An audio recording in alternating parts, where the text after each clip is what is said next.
Donc, le docteur Bunchong est médecin de médecine traditionnelle tibétaine. Il vit en France.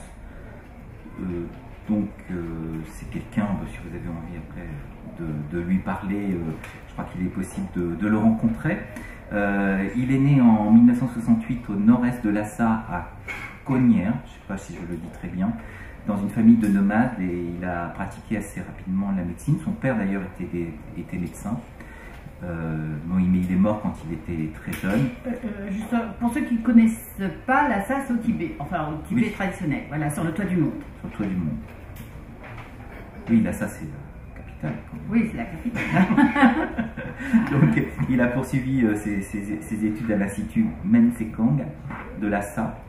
Et il a donc fait des études pendant 7 ans, donc quand même des études assez longues. Et sur la théorie et la pratique aussi des textes médicaux écrits. Donc il a travaillé beaucoup sur les 4 tantras médicaux, donc quelqu'un de très compétent. Et il a fait 2 ans de stage ensuite avec un médecin expérimenté pour, on va dire, rentrer plus dans la pratique, améliorer ses connaissances, on va dire, directement sur le terrain, et aussi ses compétences. Donc il a un peu plus tard reçu un diplôme d'acupuncture, d'acupressure. Alors il fait beaucoup de massages, parce qu'il nous a dit tout à l'heure à table, et donc à différents niveaux, comme ils disent, c'est de l'acupressure, mais des massages, on va dire, plus à l'extérieur, mais aussi beaucoup plus en profondeur. Donc ça dépend ce que véritablement le malade recherche, et aussi sa maladie. Il fait aussi de la moxa, du moxa, pardon. Moxa.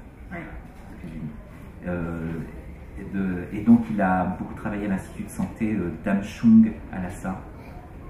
Et aujourd'hui, il nous a rejoint en France. Voilà, il est ici.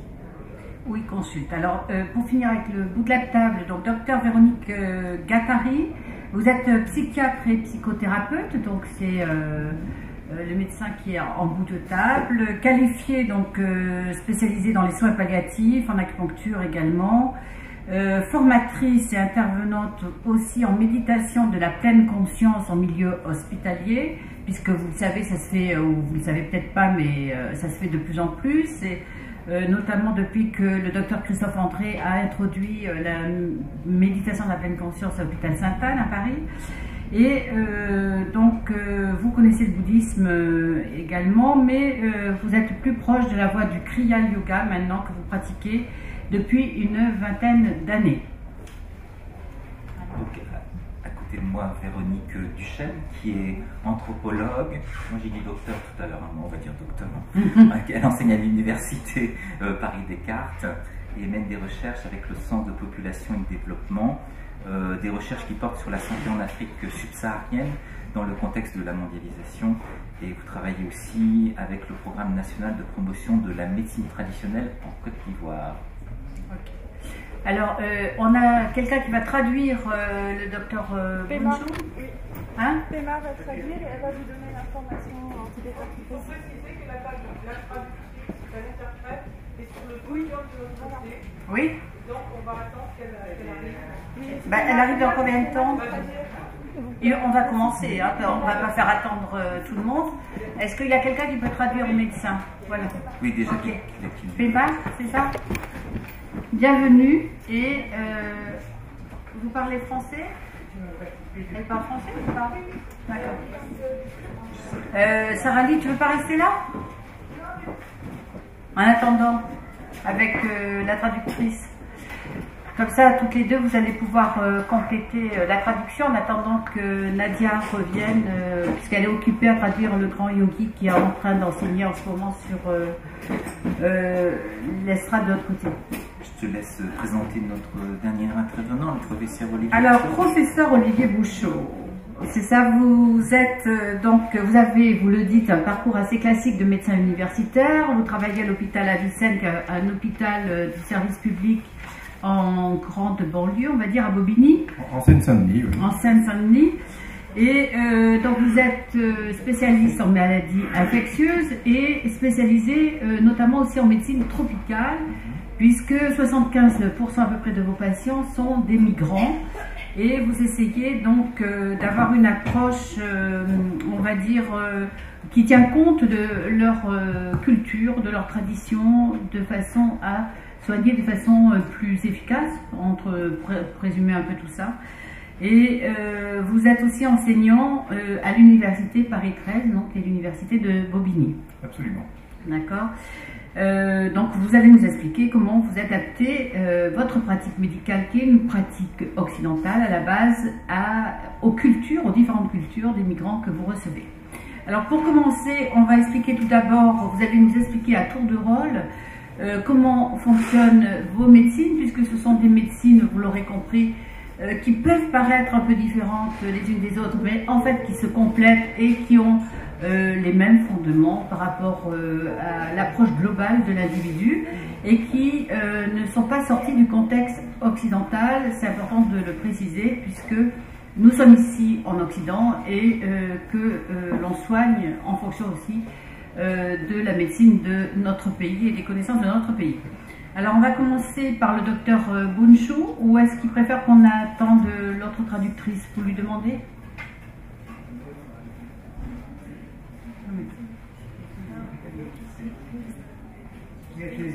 Sarah Lee.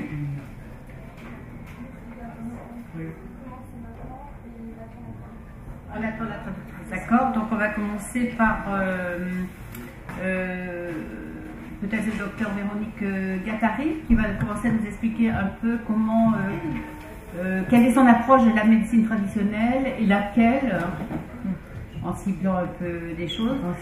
Alors cette première partie où chacun va s'exprimer sur ses particularités et la médecine qu'il pratique sera un peu plus longue, un peu moins dans le débat, mais ensuite nous commencerons à dialoguer et à débattre un peu plus tous ensemble. Donc Véronique, on va faire très synthétique.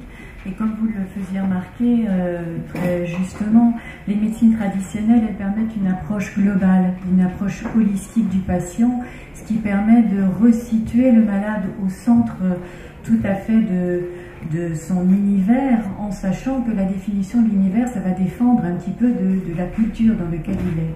Et c'est vrai que nous sommes dans une culture qui est très matérialiste et que forcément la prise en charge que nous avons de nos patients et la façon dont on envisage la maladie, elle est aussi très matérialiste. Et ça, je pense que dans la meilleure des cas, on voit que les médecins sont dans un rôle un peu particulier. Dans le meilleur des cas, ça va être celui qui va permettre à un malade de se relier à sa maladie, sous-entendu de comprendre quelque chose et lui donner un sens. C'est ce qu'on appelle un petit peu, on pourrait le définir comme étant une médecine de l'âme, si on considère que l'âme est vue dans sa dimension un peu psychologique ou émotionnelle. Alors que les médecines traditionnelles vont être différemment, vont avoir une approche beaucoup plus globale, dans le sens où ça permet de sentir les trois niveaux de l'individu dans sa dimension corporelle, une médecine de corps, de l'âme et de l'esprit, en introduisant une notion spirituelle que nous avons perdue, nous, au fil du temps. On va dire comme ça, si je suis un peu synthétique. D'accord. Docteur Olivier Bouchot, pour répondre à cette première oui, approche. Absolument. Ben, moi, je ne vais pas décrire la médecine occidentale, même si le terme ne correspond à rien, parce que ça ne veut rien dire. Je pense que tout le monde voit de quoi il s'agit. Je ne vais pas la décrire parce que je pense que tout le monde connaît ça ici. C'est une médecine qui est très efficace, formidablement efficace dans certains domaines, mais formidablement insuffisante dans d'autres domaines. Et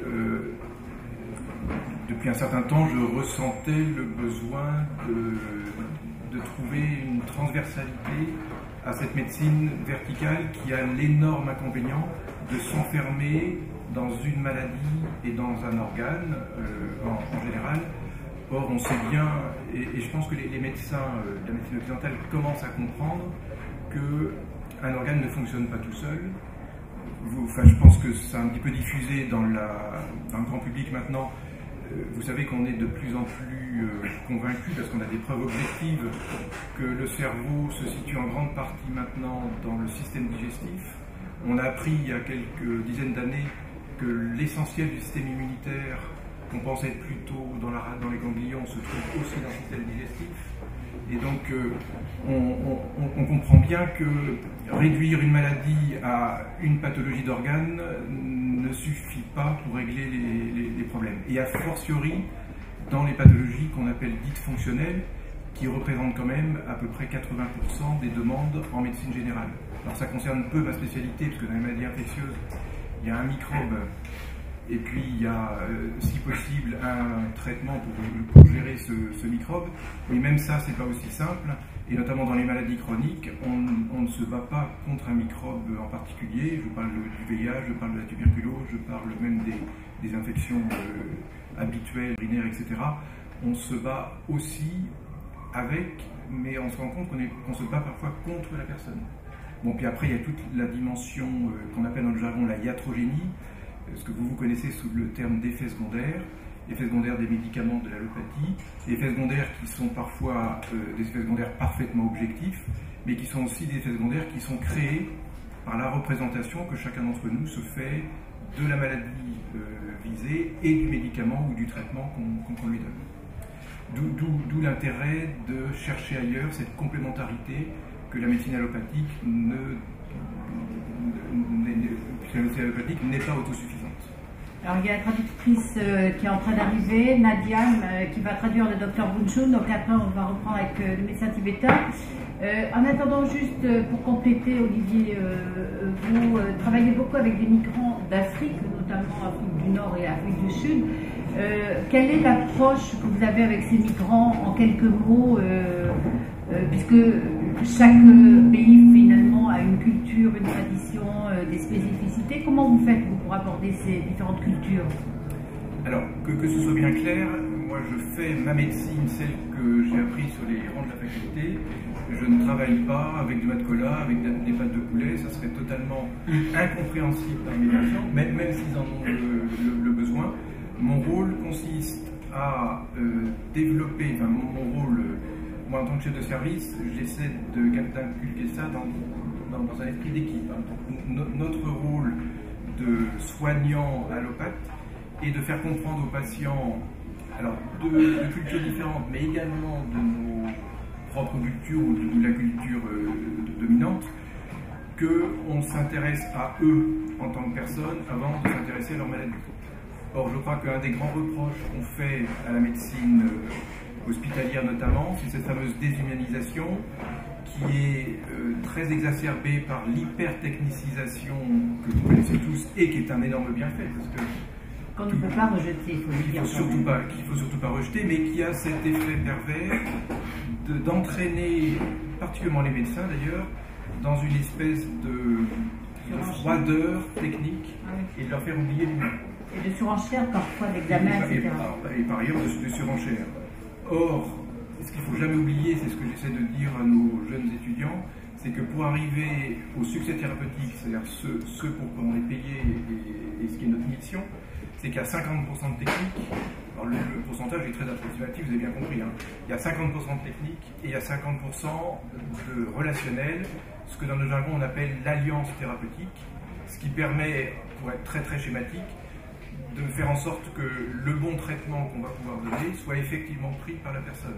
Or, ça peut paraître complètement délirant ce que je vais vous dire, mais même dans des maladies mortelles, alors que les traitements existent, certains patients, pour diverses raisons, ne les prennent pas. Et parce que cette alliance ne s'est pas créée, la représentation qu'ils ont de la maladie, du médicament, de la relation avec leur équipe soignante, ne les met pas, et puis par ailleurs des problèmes socio-économiques qui sont souvent très importants, ne les met pas dans une situation de pouvoir prendre correctement leur traitement. C'est vrai pour des maladies graves, mais c'est également vrai pour des maladies tout à fait bénignes.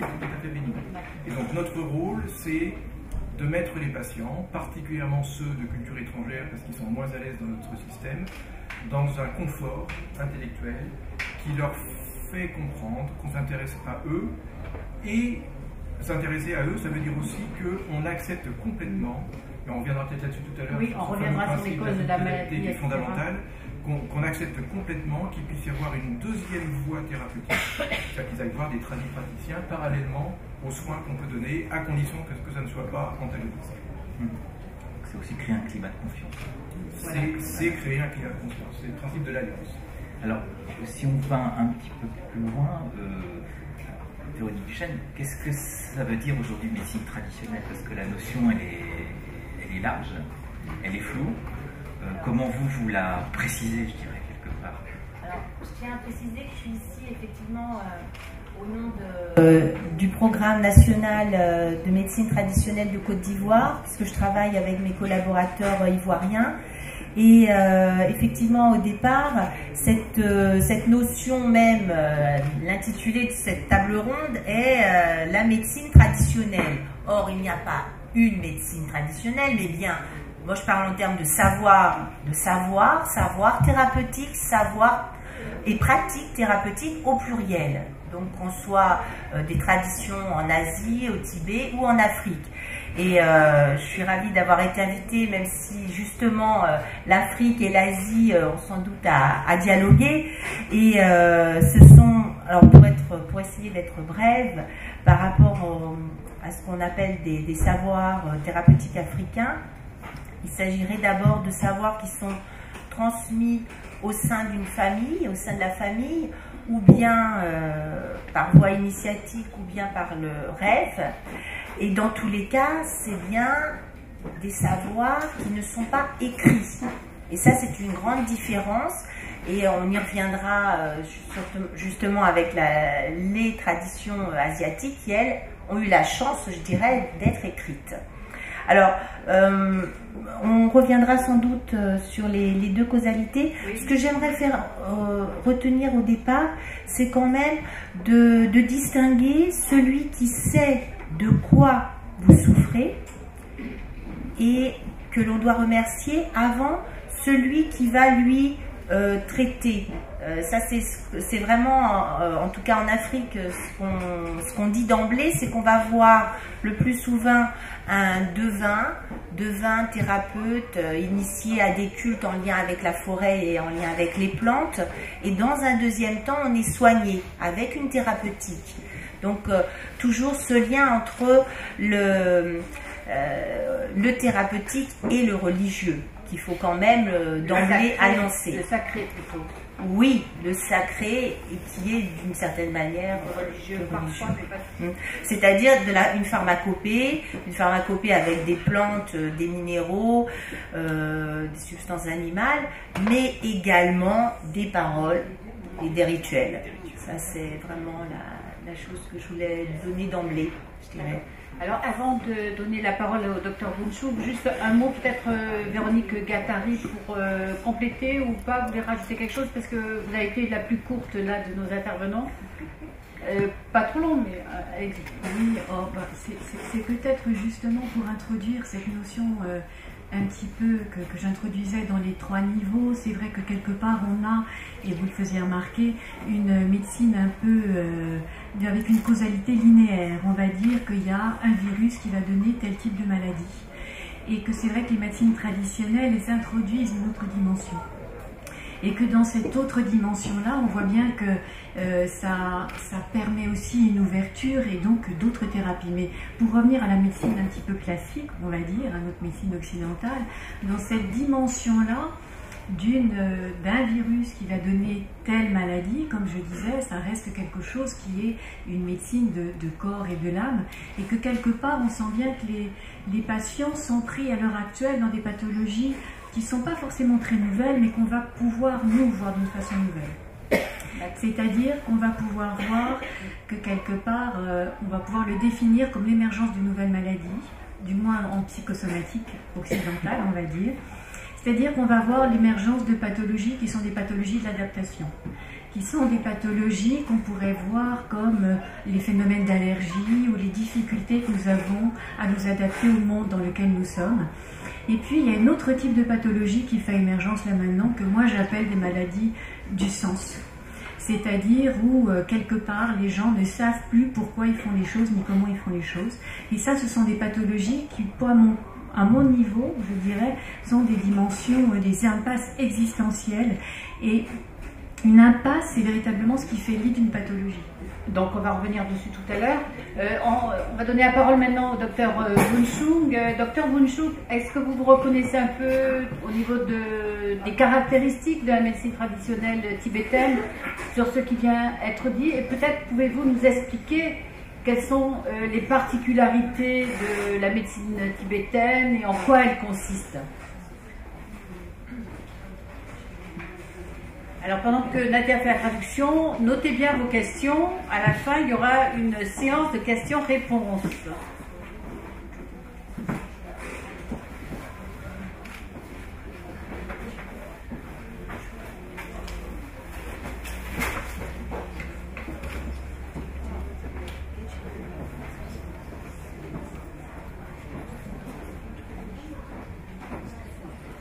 Peut-être Catherine, le temps qu'on Oui, finisse, allez-y. on peut ajouter que la médecine traditionnelle, ça existe en France. Ah oui, allez-y. Et, alors il y a une sociologue qui s'appelle Madame Faisan, Sylvie Faisan, que certains connaissent, qui a écrit un livre magnifique sur ce qui se passe en Normandie. Moi, en tant que Vendéen, et retournant régulièrement dans mon coin, je constate tous les jours que le recours aux rebouteux, aux tradipraticiens existe. Et on l'a un peu perdu de vue en ville, encore que ça existe, mais dans les campagnes c'est encore très ancré, y compris sur des choses qui peuvent nous paraître très ésotériques, comme les coupeurs de feu. Moi, mon propre fils s'est brûlé un jour et j'ai fait venir un coupeur de feu parce qu'il se trouve qu'il habitait à côté de notre maison.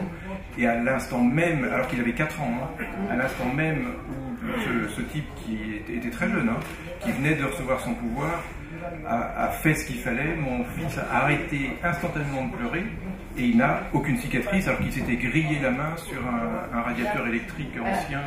Il faut expliquer quand même que les coupeurs de feu, ou je ne sais pas si tout le monde connaît, ou voilà, ce sont des dons ou des pouvoirs qui se transmettent en général dans une même famille et par des formules, en fait on ne sait pas trop puisque c'est secret normalement. C'est une formule mais qui s'accompagne d'un terrain prédisposant. Voilà, donc en fait on peut penser que c'est une espèce de magnétisme qui est un peu particulier dans des familles, on ne sait pas trop finalement. En tous les cas ça fonctionne et ça peut même fonctionner par téléphone. Donc voilà, est-ce qu'on peut rajouter, vous avez raison parce qu'on est parti sur un côté un peu exotique des médecines traditionnelles, c'est que par exemple à Paris même, il y a des cabinets maintenant magnétiseurs etc. et que ça se développe de plus en plus, signe que vous êtes tous de plus en plus intéressés par ces médecines traditionnelles. Alors Nadia, excuse-nous, voilà. Le docteur disait... On n'entend pas. Donc Shida, donc le docteur Bunchung, disait que dans la médecine traditionnelle tibétaine, il y a ces 3 composantes qui sont essentielles. Ce sont les 3 humeurs, on va dire, le vent, la bile et le flegme. Donc c'est par rapport à ces 3 humeurs que l'on travaille. Mais en dehors de cela, il y a aussi tout ce qui concerne le mode de vie du patient. Et là, on va observer la façon dont il se nourrit. Est-ce que c'est une nourriture qui lui convient, qui est bénéfique ou non pour sa santé? Est-ce qu'il fait du sport? Est-ce qu'il ne fait pas de sport? Et aussi son état psychologique, comment est-ce qu'il se relationne avec le monde, avec ses amis, avec la société. Donc la médecine prend appui sur tous ces facteurs et travaille autour des éléments, donc bile, flegme et vent. Mais dans cette médecine, ce qu'il y a de très important, c'est la relation entre le médecin et le patient. C'est-à-dire que le patient doit ressentir que le médecin est vraiment là pour le protéger. De son côté, le médecin, il a une relation d'amour, de compassion et de protection vis-à-vis du patient, qui doit sentir cette connexion, ce lien, et donc qui s'en remet au médecin en pensant que vraiment cette personne pourra le guérir. Et cette relation était essentielle dans la guérison. Alors on peut dire que les 3 principes qui sont le vent, la bile, le flegme, ce sont des énergies qui circulent ou circulent mal dans le corps et qui constituent la structure de base pour la bonne santé ou pas de l'individu.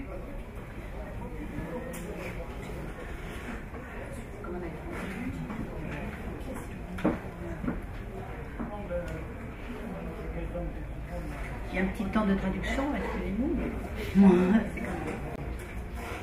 Le principe, c'est qu'il doit y avoir un équilibre entre ces 3 énergies ou ces 3 humeurs. À partir du moment où il y a un élément qui prend le dessus, il y a un déséquilibre et à ce moment-là, il y a la maladie qui apparaît. Alors, le docteur Bunchung parle de compassion, d'amour, de confiance avec le thérapeute. On peut peut-être préciser ici que la médecine tibétaine est très influencée, très imprégnée par le bouddhisme et donc par les valeurs du bouddhisme.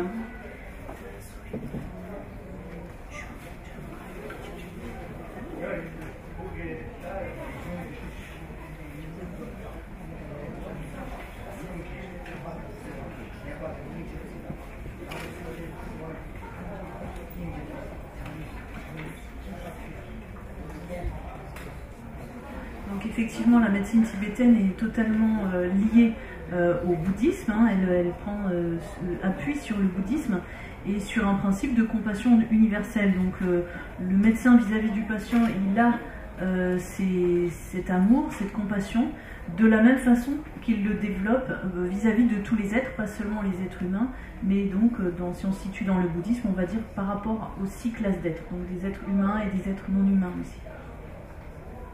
Donc oui. Alors, je voulais savoir si c'était quand même une médecine où les rituels, le côté sacré est important et prépondérant. Et justement, est-ce que c'est pas une différence fondamentale par rapport à la médecine dite entre guillemets, comme on a dit tout à l'heure, occidentale?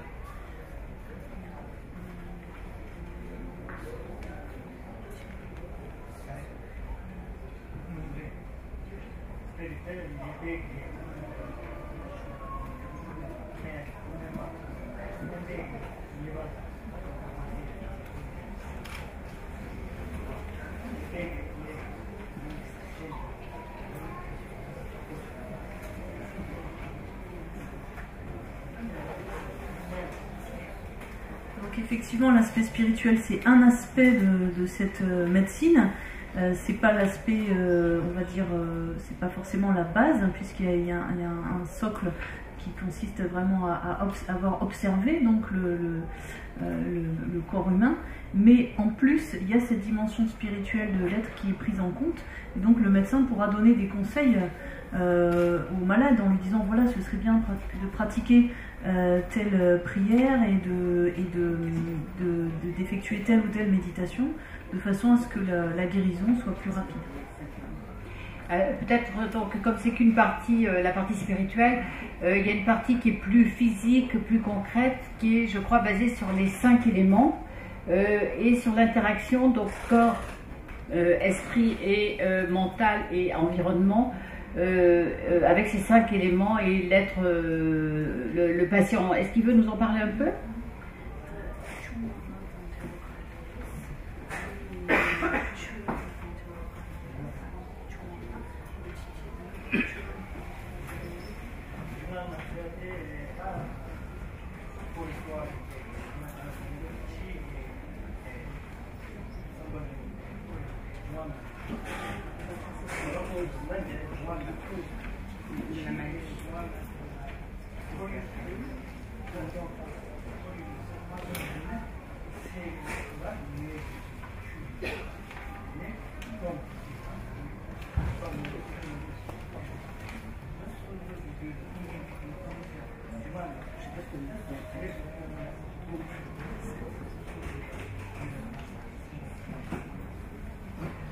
Donc en fait, oui, les 5 éléments, ils sont fondamentaux dans la médecine tibétaine et d'une manière générale, le monde en tant que réceptacle, il apparaît sur la base de ces 5 éléments. Et notre corps également, il est composé au travers des 5 éléments.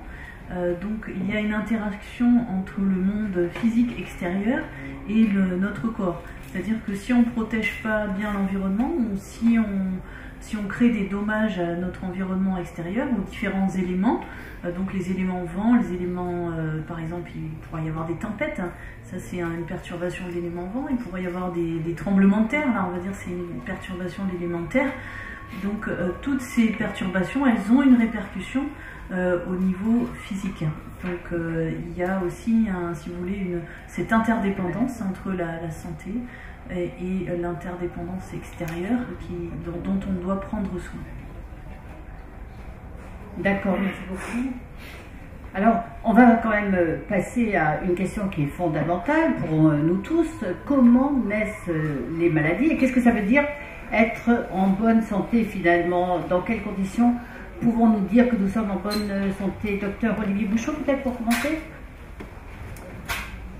Alors, les causes. Vous connaissez peut-être la définition de la santé au sens officiel de l'OMS, de l'Organisation mondiale de la santé, qui est un état de bien-être physique, psychique et social. Donc c'est une définition positive de la santé. Et en fait, quand on regarde dans la majorité des médecines traditionnelles, ou des sociétés animistes, on retrouve à peu près la même définition, c'est-à-dire une définition positive de la santé, qui est un équilibre entre les trois entités que constitue une personne, c'est-à-dire le corps, ce qu'on appelle l'âme vitale, l'énergie vitale, et ce qu'on peut appeler, ce que certains anthropologues appellent l'âme libre, ce qu'on pourrait définir comme étant la conscience ou l'esprit. Dans ce contexte-là, qui tient compte forcément de l'environnement, chaque personne se fait, mais avec une nourriture culturelle, de sa base culturelle, se fait une représentation de pourquoi il tombe malade. Et pour synthétiser un petit peu les choses, alors je vais peut-être un peu hérisser le poil de ma collègue anthropologue, parce que en général les anthropologues n'aiment pas trop, parce que c'est un petit peu réductionniste. Mais je pense que c'est plus facile de comprendre comme ça. Il y a un grand principe de l'anthropologie de la santé qu'on appelle la double causalité, qui postule que d'une part rien n'arrive par hasard, et que une maladie, et de façon générale un événement négatif dans la vie, a deux causes. Une cause qu'on pourrait définir comme étant naturelle. Alors je vais rester dans mon domaine de l'infectiologie. On va prendre l'exemple de la tuberculose par exemple, ou du VIH. On va prendre l'exemple du VIH que tout le monde connaît. La cause naturelle, c'est le virus VIH qu'on connaît, qu'on a vu, on sait qu'il existe. Responsable du sida. Responsable du sida, oui, je pense que c'est clair pour tout le monde. Mais pour une personne qui est atteinte de cette maladie-là, ça ne suffit pas à comprendre pourquoi il est malade, ou elle est malade, parce que inévitablement, cette personne va se poser une question que je crois on ne peut pas ne pas se poser, qui est pourquoi moi et pourquoi maintenant. Et notre médecine verticale, allopathique, réductionniste ne permet pas, ou quasiment pas, de répondre à la question pourquoi moi, pourquoi maintenant, d'où cette nécessité d'aller chercher une réponse dans une autre dimension qu'on pourrait appeler le monde de l'invisible. Il faudrait que Nadia traduise au docteur Bunchum au fur et à mesure pour qu'il puisse répondre après. Merci. Olivier, tu peux continuer. Alors, cette autre dimension, ce monde de l'invisible, va rejoindre à la fois les croyances religieuses et, pour ce qui est de la base de tout, à la fois des religions monothéistes ou plurithéistes, qui est l'animiste, les croyances animistes. Et donc, là encore une fois, c'est un petit peu réductionniste et je m'en excuse, mais après on pourra peut-être affiner. En gros, il y a très souvent, pour ne pas dire toujours, une association entre culpabilité et événements négatifs de la vie, et notamment événements de santé. Et donc, on va concevoir, et c'est pas toujours très conscientisé, très mentalisé, mais on va concevoir qu'on est malade parce qu'on a été puni d'une faute commise. Et chez les animistes, mais n'oublions pas que les Européens ont une base animiste, ça va plus loin puisque la faute commise peut l'avoir été par quelqu'un d'autre, par la communauté, voire par des ancêtres. Et là on rejoint une des grandes bases de l'animisme qui est le principe du lignage, qui postule que les gens et le monde du passé, le monde du présent et le monde du futur sont dans une espèce de continuum, et c'est la raison pour laquelle les ancêtres interviennent en permanence dans la vie des vivants et des futurs vivants, si je puis dire. C'est ce qu'on retrouve ici avec la psychogénéalogie qui est très à la mode et très en vogue. Absolument. Justement, alors on va questionner l'anthropologue puisqu'il a été interpellé. Qu'est-ce que vous en pensez? Comment vous percevez justement cette approche? Alors, je tiens juste à préciser que j'ai travaillé auprès de devins, enfin ce qu'on traduit en français par des devins thérapeutes initiés à un culte, au culte des êtres invisibles de la forêt, justement. Ce sont ces êtres invisibles qui donnent, qui viennent en rêve et qui peuvent notamment, lors des séances de divination, même donner la cause, hein, cette question de la cause.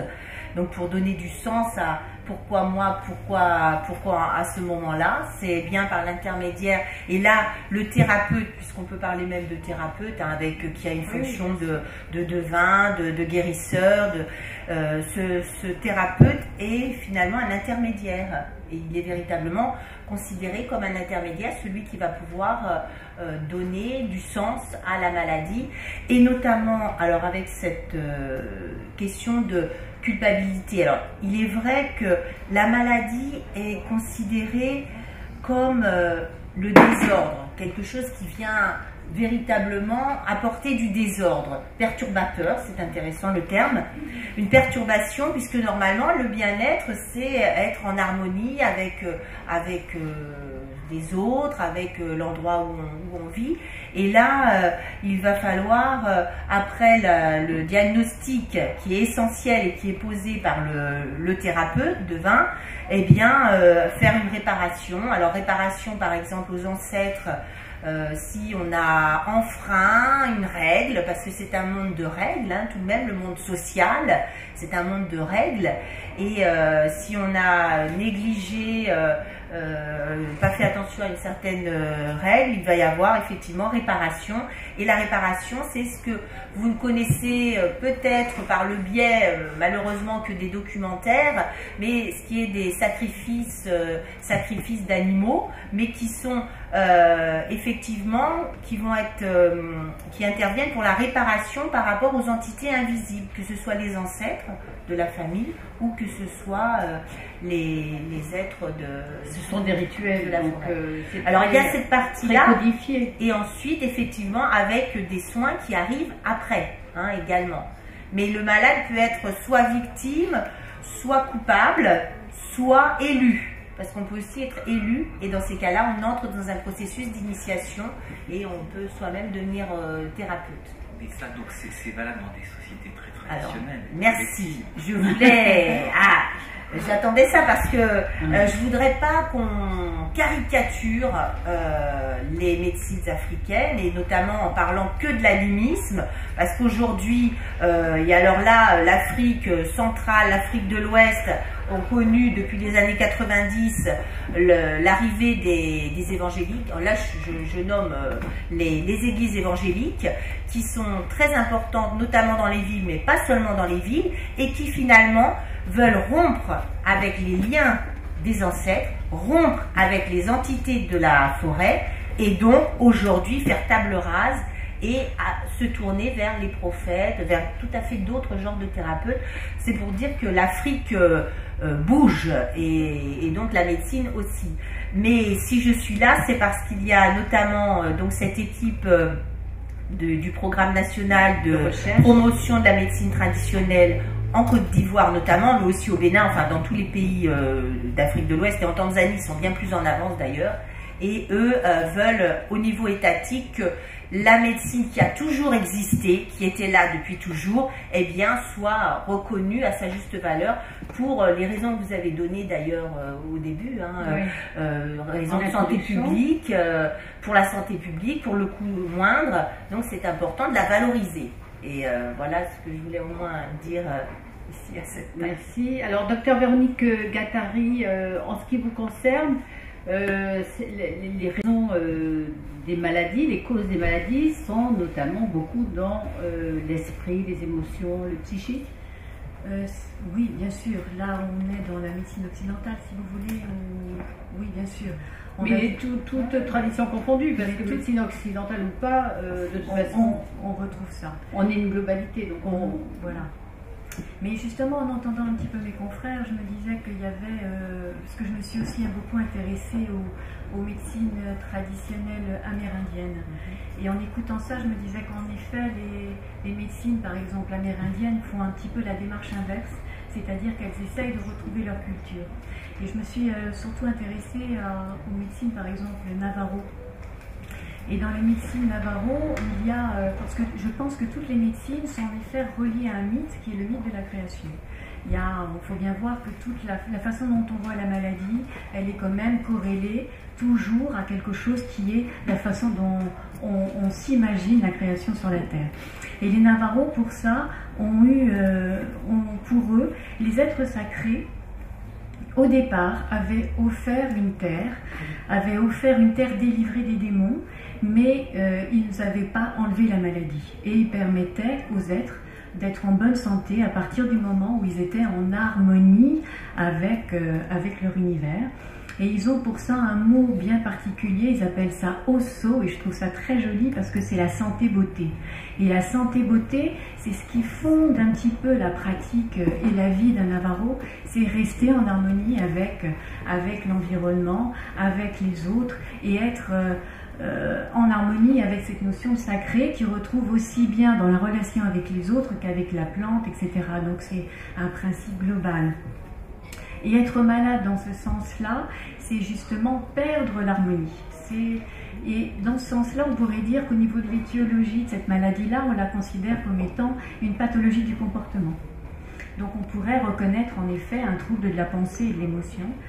Et pour ça, pour arriver à pallier à ça, le thérapeute va faire quelque chose d'assez particulier. Il va faire une peinture de sable, et ça m'évoquait ça en regardant les peintures de mandala, les mandalas de sable qui sont en train de se faire. Eux, ils font un petit peu une sorte de mandala, c'est-à-dire un dessin sur le sable, mais qui va avoir une représentation centrale d'un mythe, c'est-à-dire d'un héros. Il va y avoir 1200 peintures différentes avec 1200 héros différents, et ils placent en fonction de ce qu'ils sentent du malade et donc du diagnostic qu'ils ont fait le patient au centre de cette peinture qu'ils ont fait, et à partir de là ils vont faire quelque chose d'un peu particulier. Ils vont bien sûr préparer le malade en lui faisant faire des rites de purification qui vont être aussi bien des massages de la sudation ou de prendre des potions un peu émétiques. Et puis ils vont se mouiller les mains et puis prendre de la peinture sur cette peinture de sable. Ils vont l'humecter et poser les mains au niveau du corps sur les mêmes endroits qu'ils ont pris sur la peinture de sable. Et ça définit comme ça quelque chose qui est une façon de relier le patient à cette peinture de sable et de transférer l'énergie de cette peinture de sable sur le patient pour quelquefois remettre de l'harmonie sur quelque chose qui a été perdu. Et ça s'accompagne bien sûr de chants, de rituels, de prières. Et les chants dans les cérémonies Navarro sont très très très importants. C'est un soin en tant que tel. Et en ce moment, on se rend compte que dans les médecines, dans les services hospitaliers où il y a des Navarros, maintenant reviennent des chanteurs. On autorise maintenant les gens à revenir chanter, et il y a un grand chirurgien qui est bien connu, dont j'ai oublié le nom, vous m'excuserez, qui maintenant est une Navarro et qui a dans son service bien particulier réintroduit des rituels, mais à côté de la médecine classique. C'est-à-dire qu'il n'est pas... Elle est formée à sa médecine, elle est chirurgienne, mais elle réintroduit une autre dimension, ce qui permet, comme justement vous le disiez, de refaire une alliance thérapeutique parce que le patient se sent en sécurité, y compris dans toutes ces dimensions. Alors, docteur Bunchung, je crois, enfin Nadia, vous voulez continuer à traduire? Donc en fait, lui, il avait dit qu'en ce qui concernait les causes de la maladie, oui. Donc dans la médecine tibétaine, les causes de la maladie, elles sont identifiées dans le système bouddhique. Et donc quand quelqu'un est malade, on identifie toujours comme cause première de la maladie ce qu'on appelle l'ignorance fondamentale. Donc ce sont les émotions fondamentales du bouddhisme, à savoir l'ignorance, l'avidité. En fait, il y a deux ignorances. Il y a l'ignorance fondamentale qu'on va identifier en tant que saisie du soi, c'est-à-dire on ne connaît pas la nature réelle des phénomènes, on saisit les phénomènes en tant que soi. Donc ça, c'est la cause première de toutes les maladies. À un autre niveau, eh bien, c'est l'ignorance qui est liée aux émotions perturbatrices. Et là, ça peut être une cause beaucoup plus proche, quelque chose qu'on développe dans cette vie-là. La colère, l'avidité, etc. Et la jalousie. Voilà, responsable donc du développement d'une maladie. Donc, sur ce plan-là, puisqu'il est question des émotions beaucoup perturbatrices, il y a quand même une notion de karma qui rentre en ligne de compte dans la médecine traditionnelle tibétaine. Le karma n'étant pas forcément que des causes négatives qui donnent des effets négatifs, mais c'est un ensemble de causes et de conditions positives et négatives et neutres qui vont donner des effets correspondants. Comment il prend en compte, donc le docteur Bunchung prend en compte cette notion de karma quand il consulte, par exemple, quand quelqu'un vient le consulter en Occident?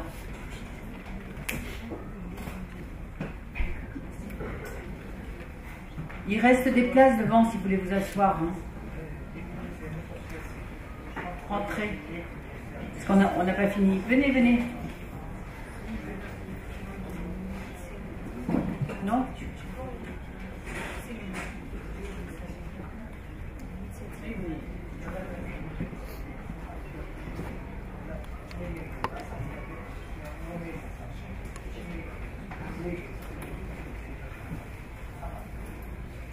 Donc effectivement, des fois, on pourrait identifier certaines maladies qui sont particulièrement fortes, incurables.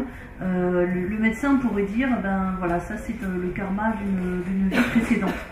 Mais pour d'autres types de maladies, en faisant son diagnostic au travers des poux, mais aussi au travers du mode de vie du patient, qu'est-ce qu'il mange, comment il se relie à ses amis, qu'est-ce qui lui est arrivé récemment, ou quelles émotions il a traversées, là il va pouvoir voir que la causalité elle est plus proche. Donc ce ne sera pas une causalité qui prend en compte plusieurs vies, mais qui prend en compte la causalité de cette vie par rapport aux émotions développées, par rapport aux circonstances, aux conditions du patient. Ce qui est peut-être essentiel pour être un peu concret et pragmatique, pour essayer de changer les choses. Vas-y, Anna, tu as une question. Moi, je me posais la question, est-ce qu'on retrouve ça en Afrique, par exemple, ou chez les Indiens Navarro? Est-ce qu'on retrouve ce principe l'interdépendance du karma? Est-ce qu'il y a cette notion ou pas du tout? Non, c'est une question. Si, c'est les ancêtres, c'est un peu tous les liens avec l'invisible. Qui veut commencer, Olivier? Enfin, là je m'aventure parce que je ne suis pas anthropologue, et donc, mais je pense que derrière des concepts et des mots, il y a souvent un petit peu les mêmes choses. Par exemple, je n'ai jamais compris pourquoi les anthropologues africanistes n'utilisent pas le mot de réincarnation, alors qu'on l'utilise beaucoup dans les cultures asiatiques, alors qu'il s'agit pourtant bien de réincarnation. Dans certaines ethnies africaines, le nom des enfants est prédéfini avant même que la conception ait eu lieu, et on sait que la première fille de telle femme s'appellera forcément de tel nom, parce que c'est le nom d'une grande-tante qui a eu un rôle important dans la famille, et qui va en tout cas c'est la mentalisation collective qui est faite, qui va se réincarner dans le corps de cet enfant qui va naître. Et nous, d'un point de vue médical, ça explique un certain nombre de nos difficultés. Je m'excuse, je fais une petite parenthèse, mais je crois que c'est important. Ça explique une de nos difficultés dans le champ, par exemple, du VIH. Vous savez qu'un des moyens de prévention, c'est le préservatif. Le préservatif, c'est aussi un moyen de contraception.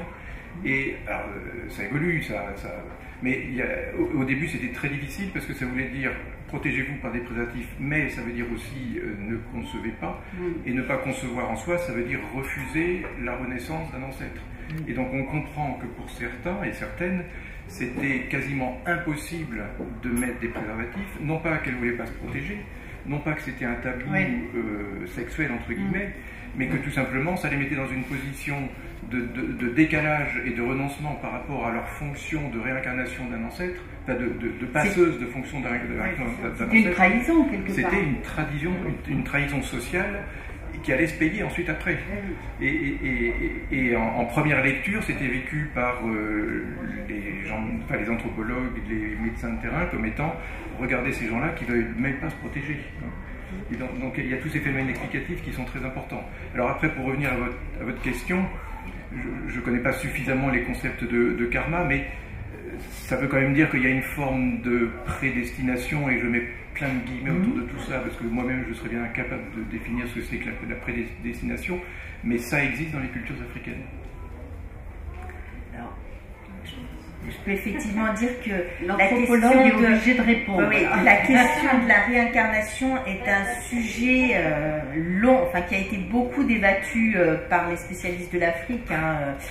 Et aujourd'hui, on ne dit pas effectivement réincarnation, mais l'idée de la continuité du lignage, disons derrière la dation du nom, le fait de donner un nom, ce n'est pas forcément l'idée que c'est l'ancêtre qui va renaître, mais l'ancêtre peut, du monde invisible, vous envoyer un enfant. Et donc on va aussi donner son nom. Mais par contre, ce que vous avez dit à la fin à propos de la destinée, de ce qu'on appelle le destin prénatal, effectivement c'est ce qui fait qu'on a recours à la divination, parce que alors dans beaucoup de sociétés il y a l'idée de chacun avoir un destin prénatal, mais chacun, c'est-à-dire chacun étant différent. Enfin, là, c'est un non-débat de est-ce exactement le même qui revient, non, pas tout à fait. Donc, on a des débats sur ce sujet-là encore. Donc, réincarnation, moi, le karma, effectivement, je ne sais pas assez bien ce que ça représente. Et je ne peux pas faire d'équivalence comme ça d'une culture à une autre, c'est pas facile. Mais on essaie de comprendre. Le tout, c'est que vous expliquez à vous quel est votre positionnement. L'idée de destin prénatal, c'est très important dans la divination, ça c'est sûr. Alors, pour les Navarros, je pense qu'il y a plutôt des pathologies qui sont liées aux ancêtres. Et donc, c'est plutôt inné comme ça, plus qu'une réincarnation. Par contre, je sais que chez les Lakota, il y a beaucoup de chefs spirituels Lakota qui pensaient en termes de grands esprits qui revenaient se réincarner, etc. Mais est-ce que ça a à voir avec la génétique, tout simplement, quelque part aussi Non, mais c'est une question qu'on doit se poser. On peut se poser ça. En tout cas, pour les Navarros, probablement. Pour les Lakota, il y a quand même quelque chose de... Parce que tous les chefs n'ont pas pensé comme ça. Hein. Et pour ceux qui pensaient comme ça, c'était véritablement pas génétique. C'était une herbe qui revient. Par contre, pour revenir sur quelque chose qui, à mon avis, que je connais mieux, qui est le Kriya Yoga, on va dire que dans la physiologie du Kriya Yoga, qui est très proche de la physiologie du yoga, de la médecine tantrique tibétaine, on va dire, médecine tantrique, pardon. Il y a quelque chose d'un peu particulier, on va dire qu'il y a des causes subtiles et des causes hyper subtiles. Et des causes hyper subtiles, il va y en avoir probablement deux types qui sont deux types bien séparés, qui vont être un type qui est lié, on va dire, à l'attitude envers la vie. Et un autre type qui est lié à quelque chose de l'ordre de la séparation qui est à l'origine de la dualité. Ça, ce sont vraiment des causes, on va dire, hyper subtiles. Et dans ces mauvaises attitudes par rapport à la vie, là, on va rejoindre quelque chose qui est une dimension karmique, sous-entendu. On arrive avec un potentiel de pensée et d'émotion déjà, avec lequel on arrive. Et on va dire que la médecine, dans le Kriya Yoga, on va définir cette fois-ci 3 types de pathologies, et non pas 2. On va dire qu'il y a la maladie classique telle qu'on la connaît. Il va y avoir des pathologies qui sont liées au monde extérieur, telles que la pollution, les phénomènes de radiation ou des choses comme ça, l'environnement. Et puis un autre type de maladie qui sont les accidents. Parce qu'un yogi va poser la question que vous posiez tout à l'heure, qui est si tu es tombé de vélo, pourquoi tu es tombé de vélo? Si tu es dans un lieu pollué, pourquoi tu es dans une pollution, dans un lieu pollué comme ça? Ce qui fait qu'en fait, tout est vu en termes de karma. Et qu'à ce moment-là, on considère en physiologie énergétique qu'il y a des corps subtils et des corps, le corps dense. Et que ces émotions et les pensées, puisque les pensées entraînent des émotions, mais les émotions entraînent aussi des pensées, ça donne ce qu'on appelle des agrégats karmiques, qui sont dans des corps subtils, et qu'au fur et à mesure qu'on les pense beaucoup, et que ces émotions, on les vit beaucoup, et qu'on a une sorte de rumination, ces corps, ces particules karmiques ont tendance à s'agréger, à se densifier et à descendre de corps subtil vers le corps dense, à ce moment-là, à se concrétiser, à se matérialiser dans le corps dense, ce qui provoque des maladies. Donc un peu comme ça qu'on voit les choses. Nadia, de toute façon, traduit, pour répondre à certaines personnes, Nadia traduit au Dr Bouchou au fur et à mesure, elle synthétise. Donc, en tout cas, Dr Bouchou disait que il y a effectivement un lien aux ancêtres, puisqu'on en parlait, et notamment à la famille. Alors, d'un côté, le patient est responsable de ses karmas, des activités qu'il a accumulées qui vont engendrer soit des causes de bonheur, soit des causes, par exemple, de maladie. Mais il y a un rapport très fort avec la famille. Par exemple, quand la maman est enceinte, elle va transmettre au travers de ses émotions, elle va transmettre une charge, disons, émotionnelle à l'embryon, au futur bébé. Donc il y a aussi une transmission de la mère à l'enfant au niveau du corps, au niveau des émotions que l'enfant ensuite va ressentir. Et également le lien avec les parents, ça influe également sur le karma de l'enfant. Alors, dans la tradition tibétaine, on dit parfois, je ne sais pas si le docteur Bouchoun connaît ça, que l'enfant qui va naître choisit, si c'est une fille, choisit le père, et si c'est un garçon, choisit la mère. Donc on était à Freud avant Freud. Qu'est-ce qu'il en pense?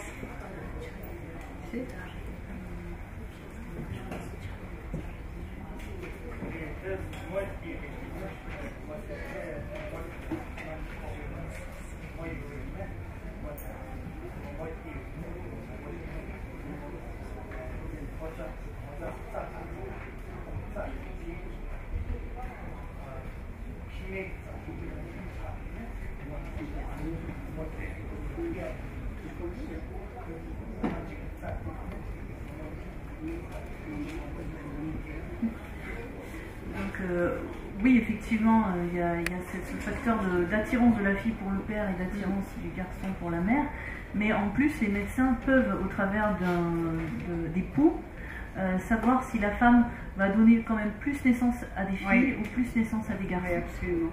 Alors dans la médecine tibétaine, pas l'intervention, les rituels avec les divinités, où le travail sur les différents corps est très important. Est-ce que le docteur Bonchoum veut nous en parler de façon accessible?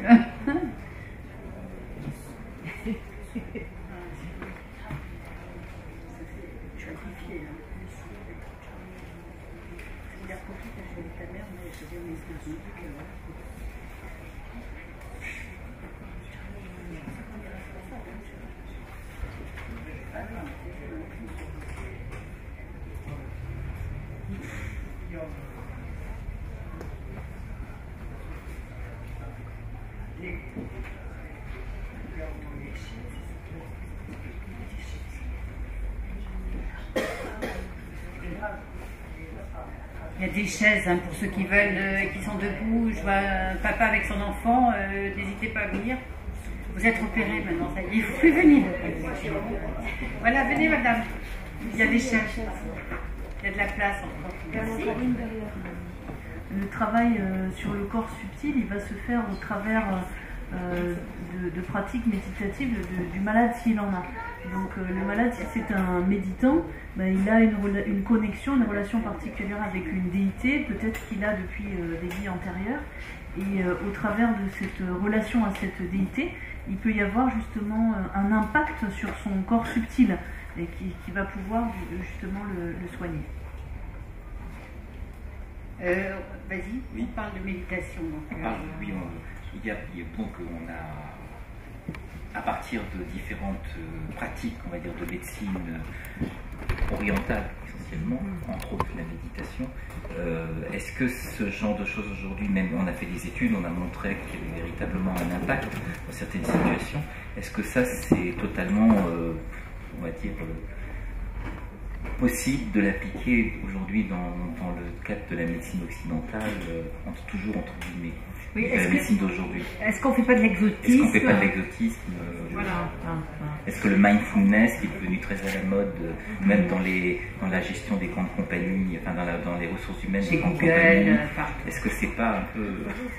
Oui, ça c'est un vaste sujet, parce que c'est vrai que la pleine conscience, on la voit tellement partout qu'on finit par avoir une indigestion de pleine conscience. Pour manger, pour ne pas être stressé, pour ne pas être dépressif. Pour résumer, pour ceux qui ne connaissent pas, et vous expliquez-nous ce qu'est la pleine conscience. Et après, je demanderai à chaque participant, est-ce qu'on peut appliquer quelque chose de ces médecines traditionnelles ici en Occident sans être dans des systèmes de fuite ou en restant quand même extrêmement pragmatique? Ou est dans l'exotisme? Alors, c'est vrai que je pense que le plus grand apport qu'on peut avoir de cette tradition tibétaine, c'est en effet l'apport de la méditation. Et je pense que le Dalai Lama l'a très très bien compris d'entrée de jeu, puisque c'est quand même lui qui est à l'origine de toutes ces recherches qu'on fait sur les moines en les mettant avec des petits électrodes ou... C'est lui et Francisco Varela, parce que sans l'apport de Francisco Varela, ça ne pouvait pas fonctionner. Tout à fait. Donc on va expliquer qui était Francisco Varela. Alors, Francesco Varela était un neurophysiologiste assez extraordinaire qui a permis justement, parce qu'il était quand même très proche du Dalai Lama, ils sont devenus très amis, qui a donné la possibilité, en ouvrant son laboratoire de neurosciences, qui a donné la possibilité de faire des études vraiment sur les moines méditants. Et ça, il a créé, d'ailleurs, il est à l'origine de ce qu'on appelle l'Institut Mind on Life Institute, qui a permis et qui est encore à l'œuvre pour faire des recherches sur l'effet de la méditation. Donc maintenant, l'effet de la méditation, c'est encore en cours de recherche, hein, ça fait partie des études sur lesquelles on publie le plus en médecine. Et c'est des trucs qui sont absolument extraordinaires. Donc maintenant, on définit véritablement cette notion de neuroplasticité, c'est-à-dire qu'on se rend compte que plus on médite, plus il y a des aires cérébrales qui se modifient et qui grossissent. Donc on voit bien, par exemple, il y a le cortex préfrontal,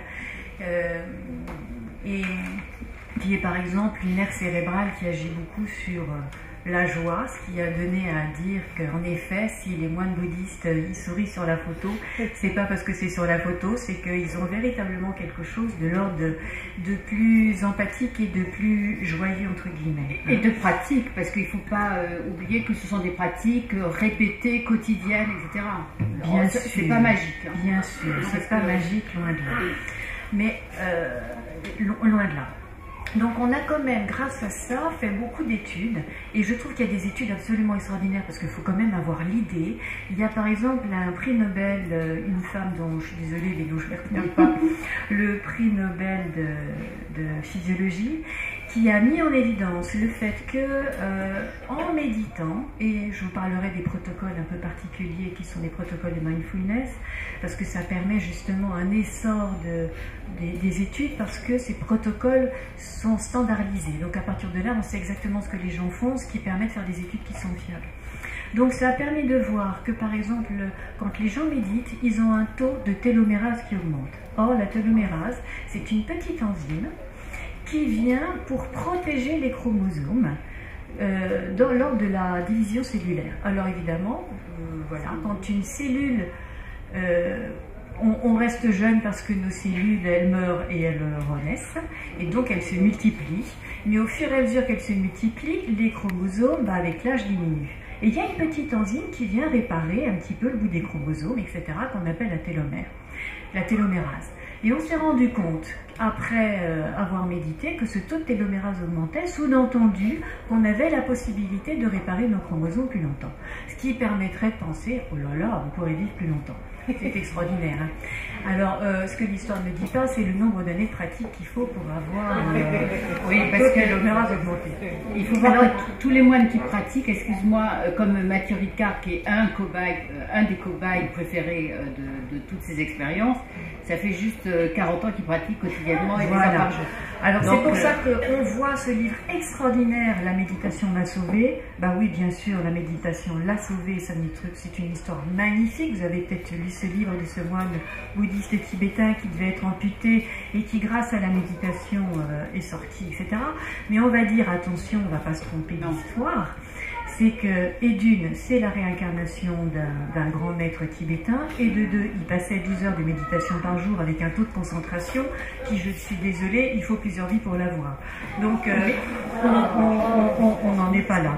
Hein, je pense qu'il faut quand même, mais revenons un petit peu, ça permet aussi de voir qu'il y a quand même des effets qui sont là véritablement manifestes sur le stress et sur la dépression. Alors, Véronique, juste pour simplifier, parce que le temps passe, on va juste dire que les protocoles, que ce soit pour le stress, la dépression, sont des protocoles qui durent 8 semaines, qui sont faits avec des accompagnants, etc. Voilà. etc. Voilà. Donc on va peut-être passer la parole au docteur Bunchung pour savoir ce que lui pense de cette mode de la méditation en Occident.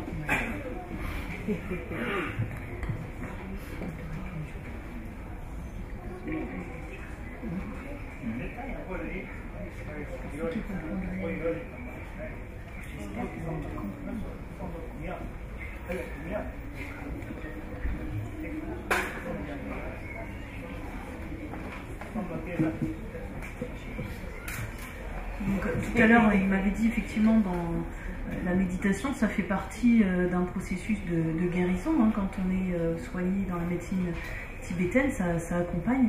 Mais après, c'est à chaque individu selon les capacités, selon les affinités de chaque individu. Et évidemment, on ne peut pas dire si la méditation c'est bien ou pas bien, ça va dépendre de ce que la personne ressent au travers de la méditation. Est-ce que ça lui apporte un mieux-être? Mais c'est intégré à une pratique spirituelle, c'est pas fait comme... Nous, la méditation, on en parle en Occident, à l'hôpital, etc., c'est une pratique laïque d'abord, ça n'a rien à voir avec une pratique spirituelle comme lui le recommande.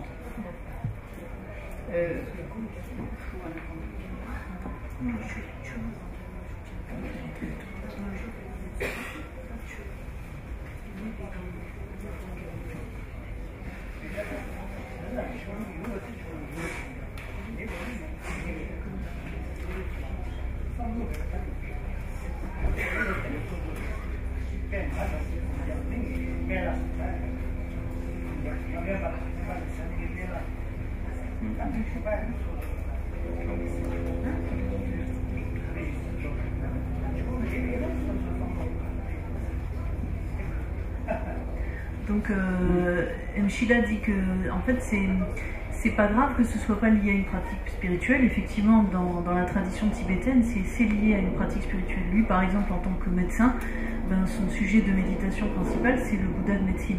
Donc, mais d'autres personnes vont avoir d'autres sujets de méditation.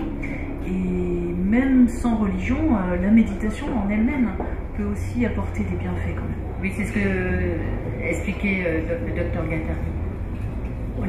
Justement, docteur Olivier Bouchot, vous voyez ça comment en tant que praticien, on va dire, dans un grand hôpital confronté à quelle culture?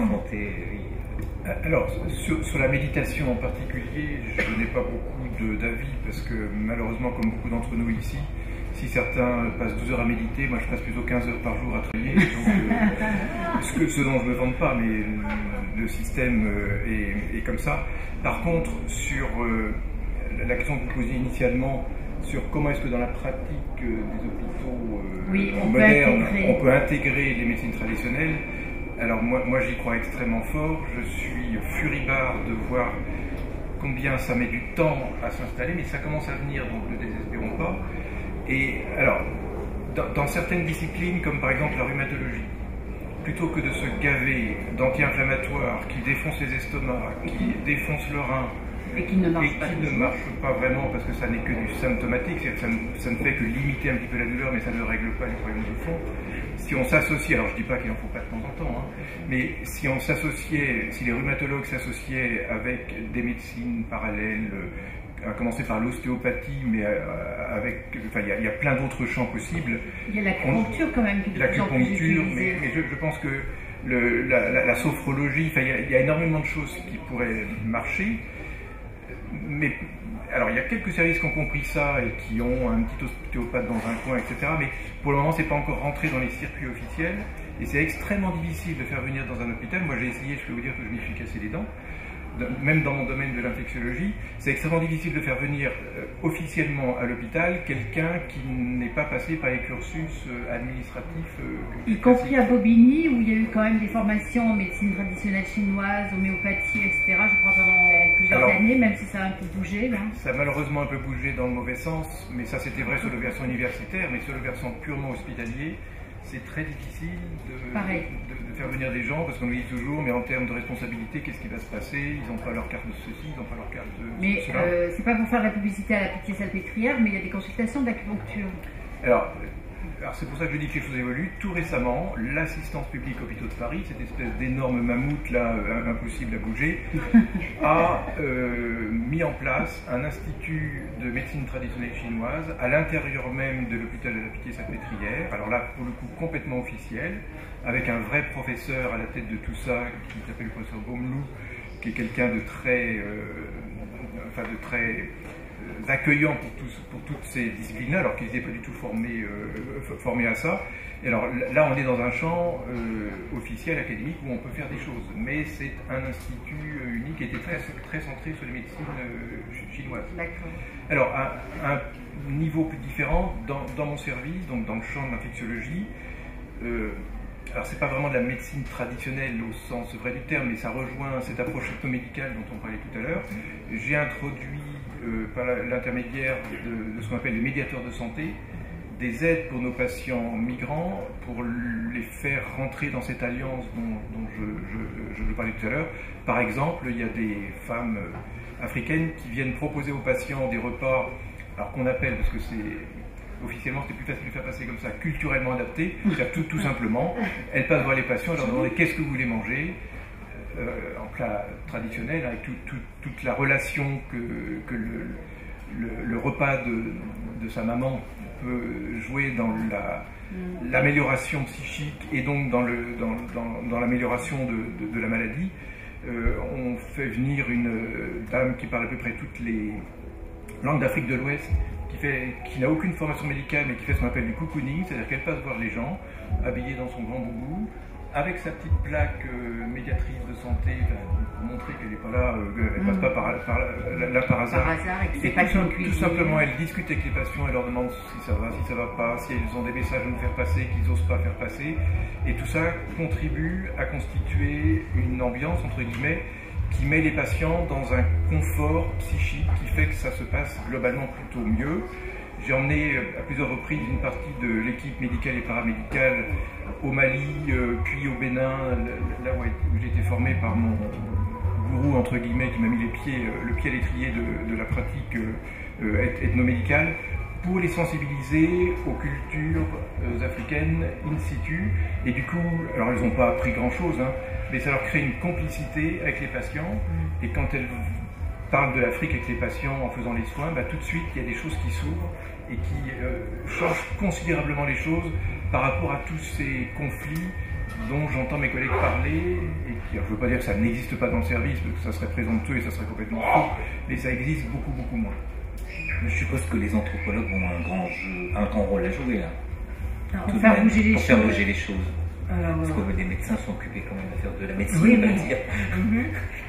Alors si un anthropologue peut dire au moins qu'il n'y a pas une Afrique et des Africains, des Africaines, mais des Afriques. J'ai eu l'occasion pendant le repas d'échanger avec quelqu'un qui effectivement connaissait et l'Angola et le Sénégal et le Gabon, et c'est des Afriques complètement différentes. Donc ça, je tiens quand même à le rappeler à chaque fois.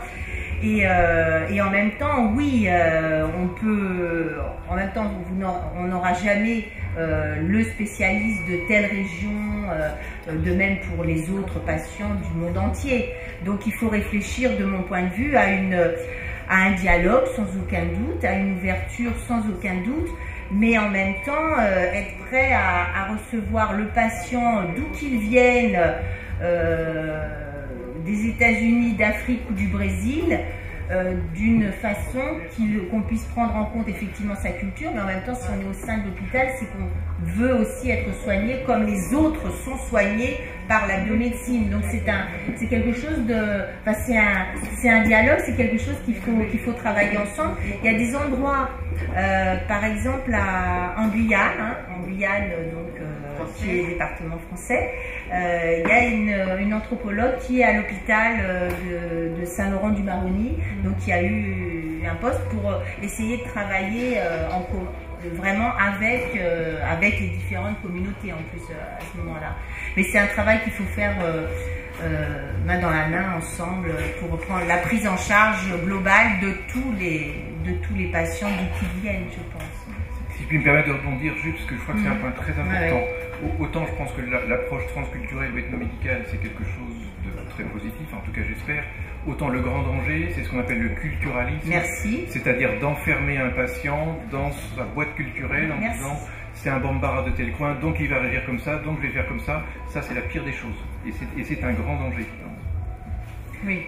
Alors, justement, la question, ce serait demander au docteur Bunchung, qu'est-ce que lui, il pense de ça, justement, par rapport à la médecine tibétaine, comment il pratique?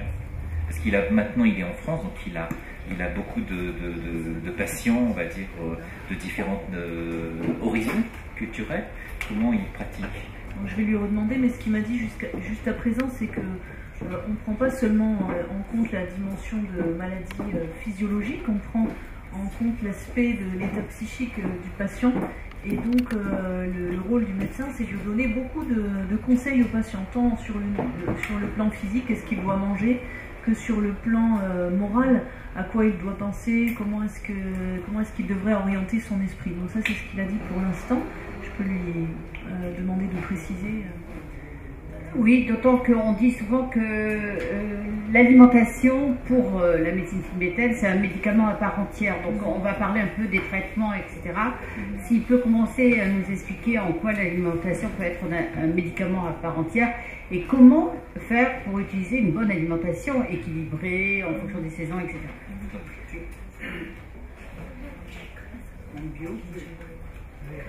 Donc avant de prendre plein de médicaments, la première chose c'est de bien s'alimenter. Non mais ça paraît très bête à dire, mais on y revient et on l'a un peu oublié parce qu'on a été dans des excès alimentaires, notamment en Occident. Et il faut peut-être revenir à des fondamentaux et à un équilibre simple et facile à appliquer.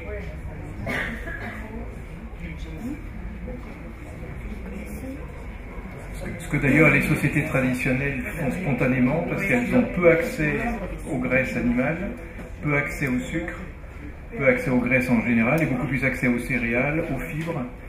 Donc c'est plutôt des végétariens ou pas trop?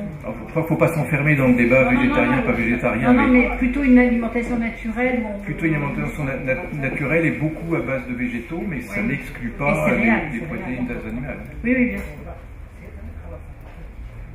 Alors, donc en fait, la nourriture est vraiment un élément primordial de la guérison et on dit qu'il y a 6 saveurs principales. Et en fait, les maladies peuvent être liées aux saveurs. Donc les saveurs, il y aurait par exemple la saveur sucrée, salée, la saveur amère, âcre, pimentée, acide.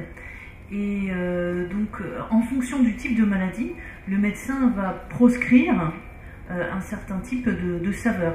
Alors par exemple, si on a l'estomac fragile, le système digestif fragile, il ne faudra pas manger trop pimenté parce que ça va abîmer un peu les intestins.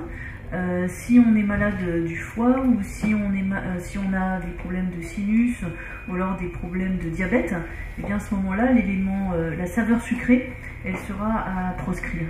Donc chaque type de maladie engendre un certain nombre de recommandations vraiment à suivre, sinon le traitement risque de ne pas marcher au niveau des saveurs et donc des aliments à prendre. Alors tout à l'heure, le docteur Bouchot disait l'importance d'un intestin qui fonctionne bien. Qu'est-ce qu'il recommande le docteur Bunchung pour faire que nos intestins fonctionnent bien et qu'on ait des pensées harmonieuses et un équilibre? Ça concerne tout le monde.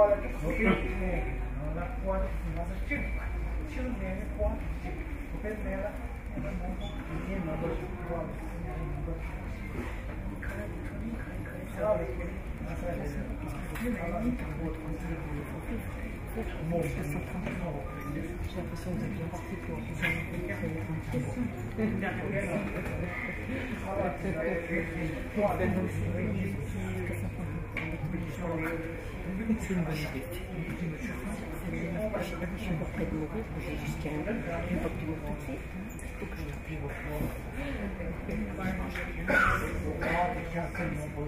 De toute évidence,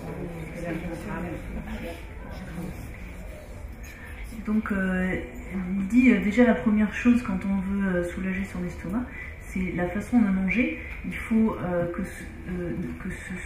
garder en fait pour chaque repas donc une partie d'aliments qu'on intègre, une partie de boissons qu'on intègre et laisser une autre partie vide. C'est-à-dire il faut rester un petit peu en quelque sorte sur sa faim. On ne se remplit pas complètement l'estomac, ça c'est la première chose. Et d'autre part, on évite tout ce qui est trop gras, on évite ce qui est trop pimenté et on évite aussi ce qui est trop acide. Voilà. Et donc on prend des choses plutôt, on prend de la nourriture plus légère.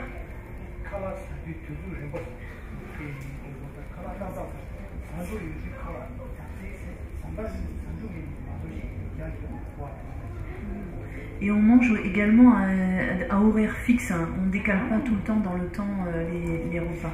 Alors justement à propos des horaires, les Asiatiques mangent en général très tôt comme les Américains vers 18h. Est-ce qu'il faudrait qu'on fasse un peu pareil? Ce qui va être compliqué, mais ça évite les goûters. Ah, l'alimentation c'est intéressant. Donc on mange plus au repas du matin et du midi, on mange peu le soir et on mange tôt. Et tôt, donc vers 18h.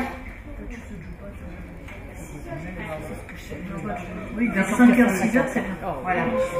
Alors, une dernière question, Alain, et après on va vous donner la parole, comme ça, si vous avez des questions, préparez-les. Petite question à Véronique Duchesne pour terminer. Où est-ce qu'on en est justement dans la recherche par rapport aux médecines traditionnelles et comment ça fonctionne, comment tout ça est financé? Parce que j'ai l'impression que les institutions publiques ne sont pas très, on va dire, très ouvertes encore. Alors, effectivement, je dirais que quand on parle de la médecine traditionnelle, la situation elle diffère énormément si on est en Chine, si on est en Inde, si on est au Brésil, aux États-Unis ou en France. Et il se trouve que bon, je travaille plus, j'ai des collègues qui travaillent en Chine, au Brésil, et moi je travaille plutôt en Afrique. Et ce qui se passe aujourd'hui, c'est que ce sont essentiellement, alors d'une part, tous ceux qui sont dans le domaine de la médecine dite traditionnelle exercent que dans le privé, hein, tous. Donc on pourrait dire que ce sont des auto-entrepreneurs et qui aujourd'hui, alors là je vais parler plus précisément de la Côte d'Ivoire, il se trouve que depuis maintenant le programme 2001, le programme national de promotion de la médecine traditionnelle en Côte d'Ivoire, il y a eu une loi, c'est tout récent, c'est juillet dernier, juillet 2015, pour réguler cette médecine, pour savoir, parce que finalement, comme ils ne sont pas organisés comme l'ordre des médecins, comment reconnaître qui est un bon praticien de la médecine traditionnelle ou pas? Donc l'État, là, a enfin voté cette loi qui était demandée depuis une dizaine d'années en vérité, et avec une régulation, une identification de tous les praticiens de la médecine traditionnelle, identification et contrôle possible, et également, puisqu'on est dans cette médecine d'épreuve, hein, dont il a été question à plusieurs reprises, la médecine d'épreuve, c'est-à-dire il faut qu'on montre que c'est vraiment efficace.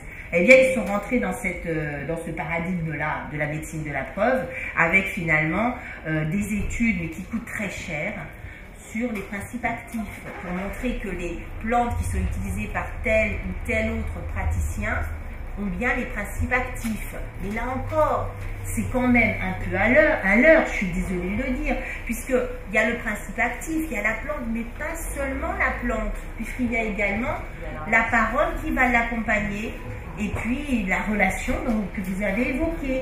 Et ça, mais heureusement, en tout cas les collègues ivoiriens avec qui je travaille, c'est une équipe interdisciplinaire, justement. Donc pour moi, je pense que ça c'est l'avenir, c'est-à-dire à la fois socio-anthropologue, médecin de santé publique principalement, et donc essayer de réguler ce qui est de l'ordre pour l'instant du privé.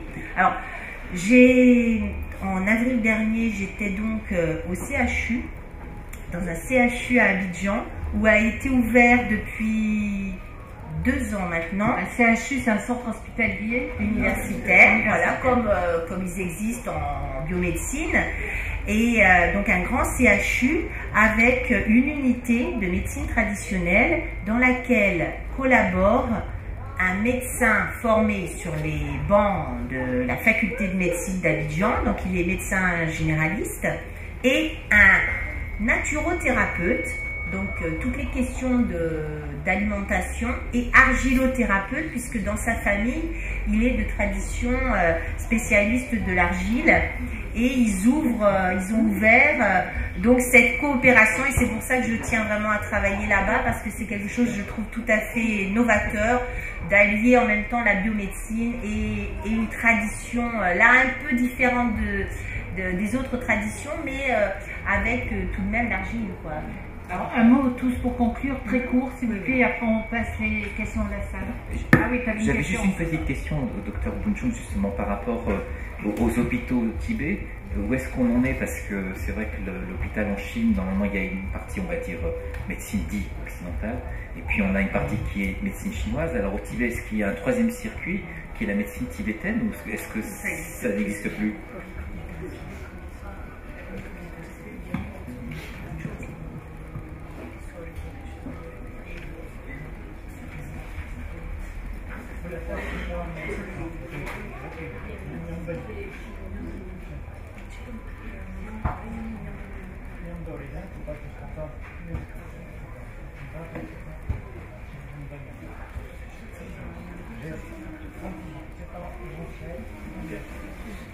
Donc apparemment en ce moment au Tibet, il y a également une intégration de la médecine tibétaine, c'est-à-dire il y a la médecine chinoise occidentale et ils intègrent également la médecine tibétaine.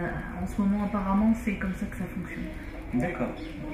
Alors, un mot de conclusion, chacun, avant de passer la parole, très court, en commençant par Véronique Gattari. En faisant très court, peut-être que j'aimerais juste insister sur le fait que, sur le rôle des médecins justement et des thérapeutes, etc., pour rebondir un peu là-dessus, parce que je pense que fondamentalement, quelle que soit la thérapie, sa limite, c'est en premier lieu le thérapeute. Et que je crois que ce qui est important, c'est justement cette formation du thérapeute et le thérapeute qui permet d'avoir en effet une bonne relation avec son médecin. Avec son malade, pardon. Mais ça me faisait penser en arrière-plan à quelque chose qui est que, en fait, j'interviens pas vraiment en pleine conscience au sein d'un hôpital, mais je forme les médecins à faire de la méditation de pleine conscience, parce qu'on s'est rendu compte dans ces fameux protocoles qu'il y a des médecins qui ont essayé de faire des protocoles justement pour le stress et que ça ne marchait pas, pour la dépression et que ça ne marchait pas. Pourquoi? Parce qu'en fait, ce sont des médecins qui ne méditaient pas. Et que quand ils ont essayé de faire des protocoles sur leurs malades, ça ne marchait pas parce que les médecins ne pratiquaient pas.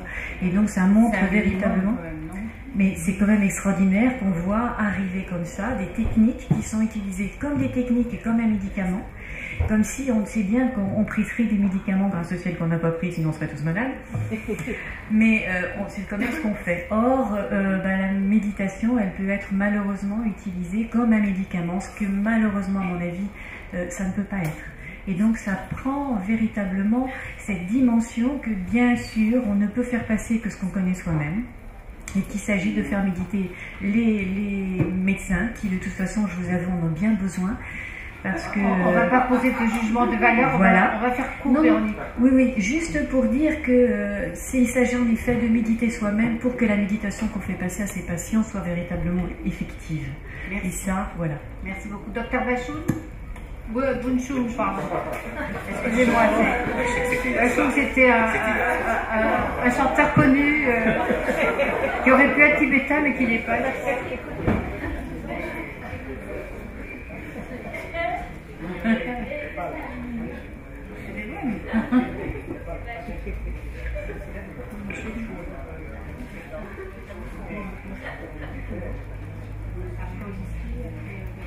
Donc, Dr Bunchung voulait insister sur cette relation en fait entre le médecin et le patient, une relation qui est fondamentale et qui donc est peut-être plus à travailler en Occident. En tout cas, dans la médecine tibétaine, ce lien de compassion entre le médecin et le patient est vital. Olivier? Moi, je voudrais dire tout simplement que s'intéresser aux différences culturelles, c'est toucher à l'universalisme de l'homme et ce paradoxe entre les différences apparentes. Moi, ça fait à peu près 30 ans que je m'intéresse donc à l'ethnomédecine, à côté de tout le reste, si je puis dire, me fait comprendre de plus en plus que l'être humain est très universel, quel que soit son lieu de naissance, que ce soit au fin fond de la Chine ou au fin fond du Pérou. C'est bien de le préciser. Oui. Véronique. Quel succès! Moi, je dirais simplement que j'espère qu'on va vers un dialogue entre les médecines, qu'on va apprendre à mieux les connaître les unes et les autres, et donc qu'on va être dans le dialogue. Et maintenant, ce que j'attends, c'est aussi, ce qu'on attend ici, c'est de dialoguer avec vous. Je serai...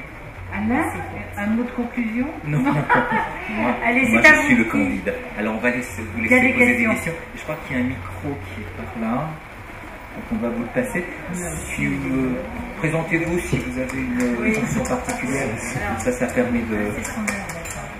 On va commencer. On a une bonne demi-heure, donc ne vous inquiétez pas, vous poserez vos questions. Bonjour, merci beaucoup pour vos interventions.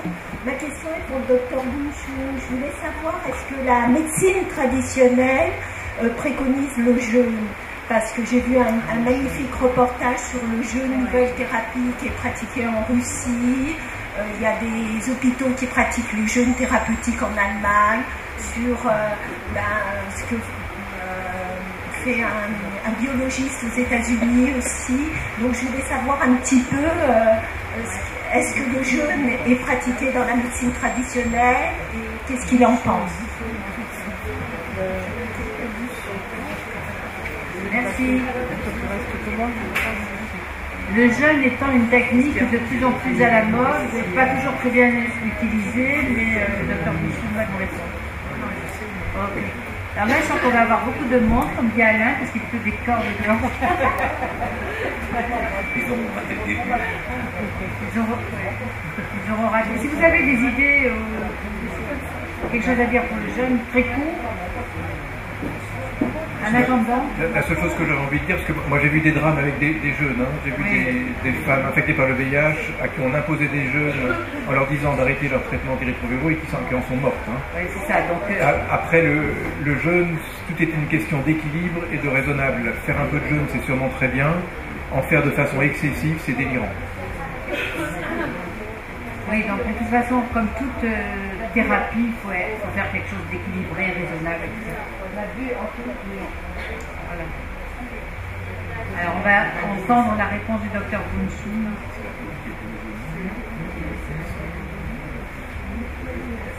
Oui, de toute façon, ce que disait le docteur Bouchou, c'est que le soir, il ne faut pas trop manger. Donc déjà, faites des petits jeûnes comme ça, légers, des bouillons, c'est parfait. Dans la médecine tibétaine, on s'intéresse plutôt à une façon de manger très correcte au quotidien. Donc ça inclut par exemple le fait que la nourriture soit fraîche, c'est-à-dire on n'est pas trop en train de manger les restes de la veille. On fait un repas, on prépare la cuisine chaque jour. Donc que le repas soit frais, qu'il soit pris à heure fixe, en quantité exactement suffisante, que ce soit les aliments qui soient déterminés pour le patient en fonction des saveurs, et à ce moment-là, ça constitue comme un médicament. Il n'y aura pas besoin de passer longtemps sans manger ou de faire des cures spéciales. Ok, merci. Une autre question? Une autre question? Oui, j'avais deux... Là-bas, d'accord, très bien. deux petites questions plutôt techniques. La première par rapport à l'évidence médecine, je voulais savoir s'il n'y a pas une dérive aussi scientiste par rapport à ça. Parce que vous avez un peu la médecine de preuve. Est-ce que c'est pas plaquer un certain nombre de préjugés épistémologiques sur des civilisations et leur imposer des critères qui ne peuvent pas correspondre à la vie réelle des gens? Ça, c'est la première chose. Donc, un regard critique par rapport à l'évidence médecine qui vient des États-Unis.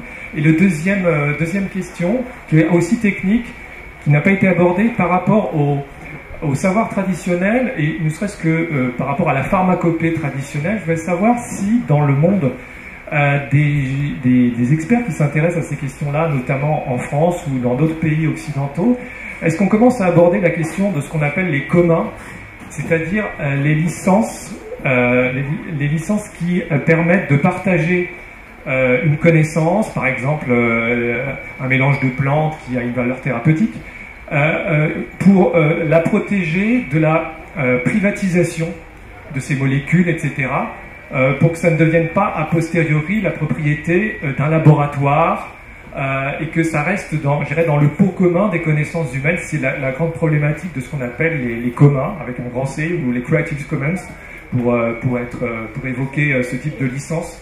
Voilà, c'est les deux questions que j'avais au sujet des médecines traditionnelles. Alors, ça se fait de plus en plus. L'UNESCO, d'ailleurs, participe à protéger ce patrimoine naturel. Mais Olivier, si vous voulez... Alors, sur l'évidence-based médecine, donc la médecine basée sur des preuves, alors d'une part, il faut bien voir que si on en est venu à ça, c'est parce que initialement, on fonctionnait beaucoup sur des a priori, c'est-à-dire qu'il y avait telle personne qui avait une certaine aura qui disait c'est comme ça qu'il faut faire, et puis après coup, on se rendait compte que c'était plutôt une erreur, voire dangereux. Donc, l'évidence-based médecine a apporté quand même beaucoup. Le problème, comme toujours, c'est qu'on va trop loin et que l'évidence-based médecine a ses limites. Alors, de façon générale, même actuellement, même dans les domaines purement scientifiques, sans parler de la médecine traditionnelle, on se rend compte qu'à partir du moment où on n'a pas de preuve de telle chose, on ne peut pas faire de recommandations, et du coup il y a des vides, et donc pour le médecin praticien, eh ben, il se débrouille tout seul et c'est pas une bonne chose, donc il faudrait arriver à panacher un petit peu. Et pour ce qui est de la médecine traditionnelle, ou en tout cas de la médecine non scientifique au sens strict du terme, effectivement on ne peut pas toujours lui appliquer les mêmes outils que ceux qu'on applique pour la médecine scientifique, et donc on est dans cette difficulté, mais il y a des démarches maintenant méthodologiques qui permettrait par exemple de comparer l'action de l'homéopathie avec de l'allopathie. Ça existe, il y a eu des très grandes publications dans des très belles revues, enfin, des revues de prestige médical qui ont permis de montrer que ça marchait ou que ça ne marchait pas. Donc, mais il y a un gros travail à faire de ce côté-là. Peut-être Véronique Duchesne sur la partie des comas, ou peut-être un complément aussi. Non mais là, enfin, il faut heureusement l'aborder cette question-là de ce paradigme, comme vous dites, qui est tout par des preuves et pas n'importe quelle preuve, des preuves qui soient scientifiques et avec les outils scientifiques que toutes les sociétés de par le monde ne peuvent pas utiliser d'ailleurs, d'où effectivement automatiquement c'est pour celle qui peut, c'est-à-dire la biomédecine, qui elle a la technique pour montrer les preuves, et la médecine chinoise traditionnelle d'ailleurs a elle joué le jeu pour pouvoir être reconnue et être justement largement diffusée.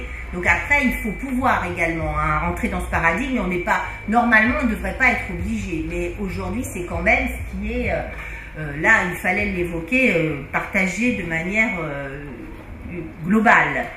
Et la deuxième, et ce qui peut mener d'ailleurs à une certaine standardisation des médecines traditionnelles, là encore. Donc, bon, jusqu'où on veut aller, hein. Je pense que c'est important d'en parler. Également, votre deuxième question, alors évidemment qu'on a pensé à la protection des savoirs traditionnels, on commence à en parler, non seulement des savoirs et également de la pharmacopée. Mes collègues ivoiriens d'ailleurs sont allés au Pérou notamment parce que l'Amérique latine est très en avance et le Pérou a mis en place déjà toute une législation contre la biopiraterie. Donc je trouve que finalement c'est l'Amérique latine avec toutes les sociétés, les populations dites indigènes, autochtones, qui ont fait en sorte de protéger à la fois leur savoir et leurs plantes, le savoir lié aux plantes. Donc ça c'est quelque chose, un enjeu important, et les collègues africains sont bien conscients de ça, hein. Et heureusement il faut également en parler. Qu'est-ce qui se passe au niveau justement de la médecine tibétaine, des médicaments tibétains? Docteur Punchung.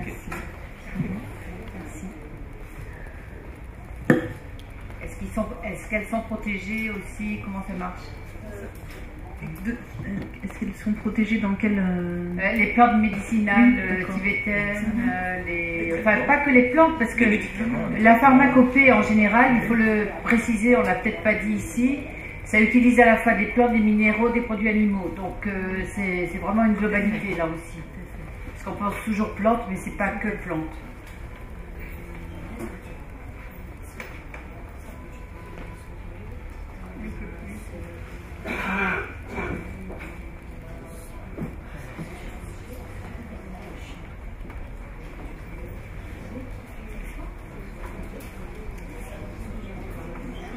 Et on peut, en attendant que la traduction se fasse, on peut expliquer aussi que la médecine chinoise, qui ne comprend pas que l'acupuncture, mais qui comprend aussi une pharmacopée très importante, c'est l'utilisation de la pharmacopée est quelque chose d'extrêmement complexe qui demande des années d'études et de pratiques pour être maîtrisé, ce que, à ma connaissance, très peu de médecins occidentaux, s'il y en a, savent faire actuellement.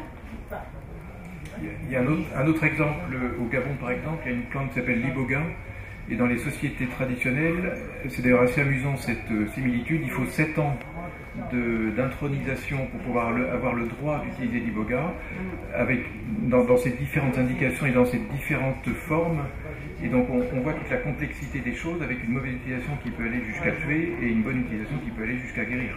C'est un peu il y a des médicaments, enfin des ingrédients en Occident aussi qui peuvent à la fois soigner et tuer en fonction du dosage d'arsenic.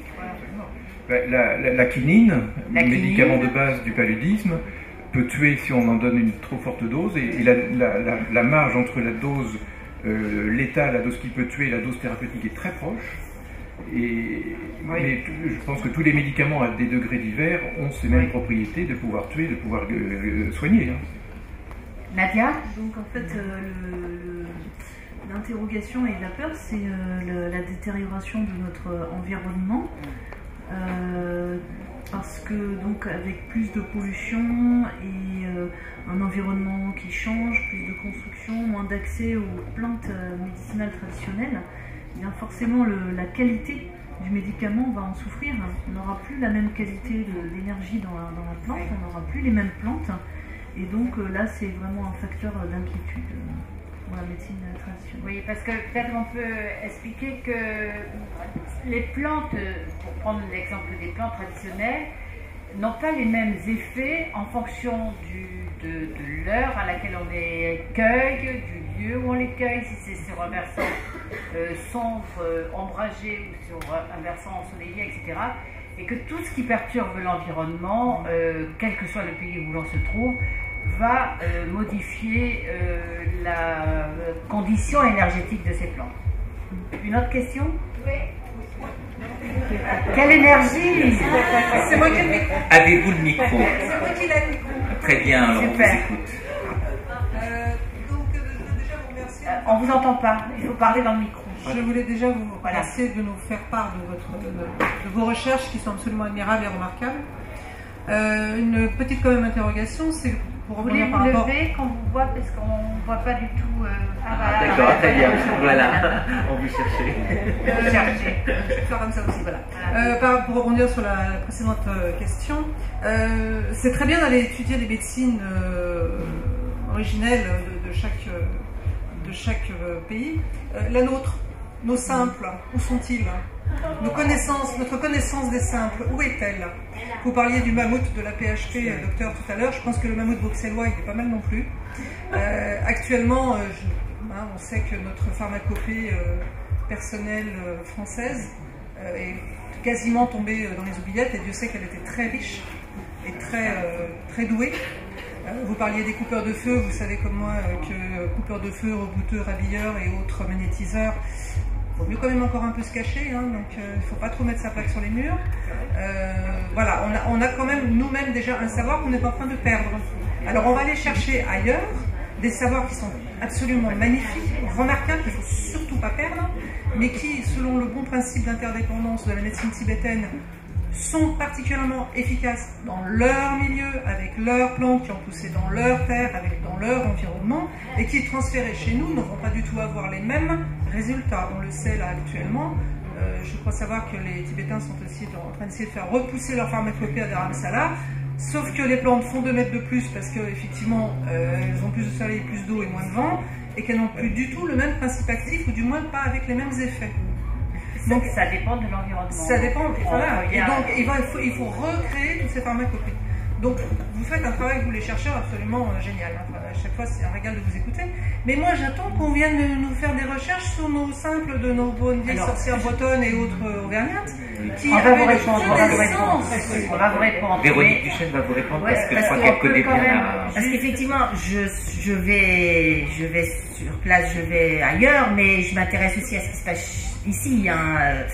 Jean-Marie Pell, t'as beaucoup fait aussi. Bien sûr, il y a toute une équipe avec. Alors, il y a le syndicat des médecins phytothérapeutes qui existent depuis pas très longtemps parce qu'ils n'étaient pas organisés en syndicat. J'ai pris contact avec eux parce que justement, moi venant avec d'un travail en collaboration avec un argilothérapeute, j'avais envie de savoir, et nous ici, qu'est-ce qu'on fait? Et je suis en contact avec donc ce syndicat des médecins phytothérapeutes qui est basé plutôt à Metz, parce qu'à Metz, il y a toute une tradition de recherche sur les plantes et la pharmacopée. Donc il y a des choses qui existent, hein. Je tiens quand même à le préciser pour pas qu'on pense que ici en France il n'y a rien de ce côté-là. Mais il y a peut-être d'autres aussi qui non, en fait, aujourd'hui la table ronde donner la parole à des gens qui sont spécialisés dans des domaines, vous l'avez vu, spécifiques, mais ça ne veut pas dire qu'on occulte complètement les plantes occidentales ou françaises, etc., ou les connaissances de nos pays. Mais aujourd'hui, nous n'avions pas de personnes pour en parler. Autre question. Je pense quand même que cette personne a mis le doigt sur quelque chose d'important, qui est que, même s'il ne faut pas généraliser tout, mais une plante a probablement plus de puissance quand elle est dans son environnement et quand elle est distribuée et consommée dans son environnement. Oui, on est tous d'accord. Moi, je vais faire une petite pub en passant. Pensez à signer la pétition contre le Roundup et Monsanto, parce que c'est pas gagné à l'Union européenne. Allez-y.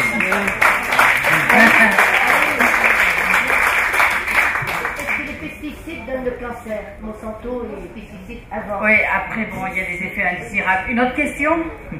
Oui, bonjour à tous. Soyez tous bénis et merci pour ce que vous dites, ce que vous faites. Et merci pour tous nos bienfaiteurs, en fait, qui travaillent pour la planète.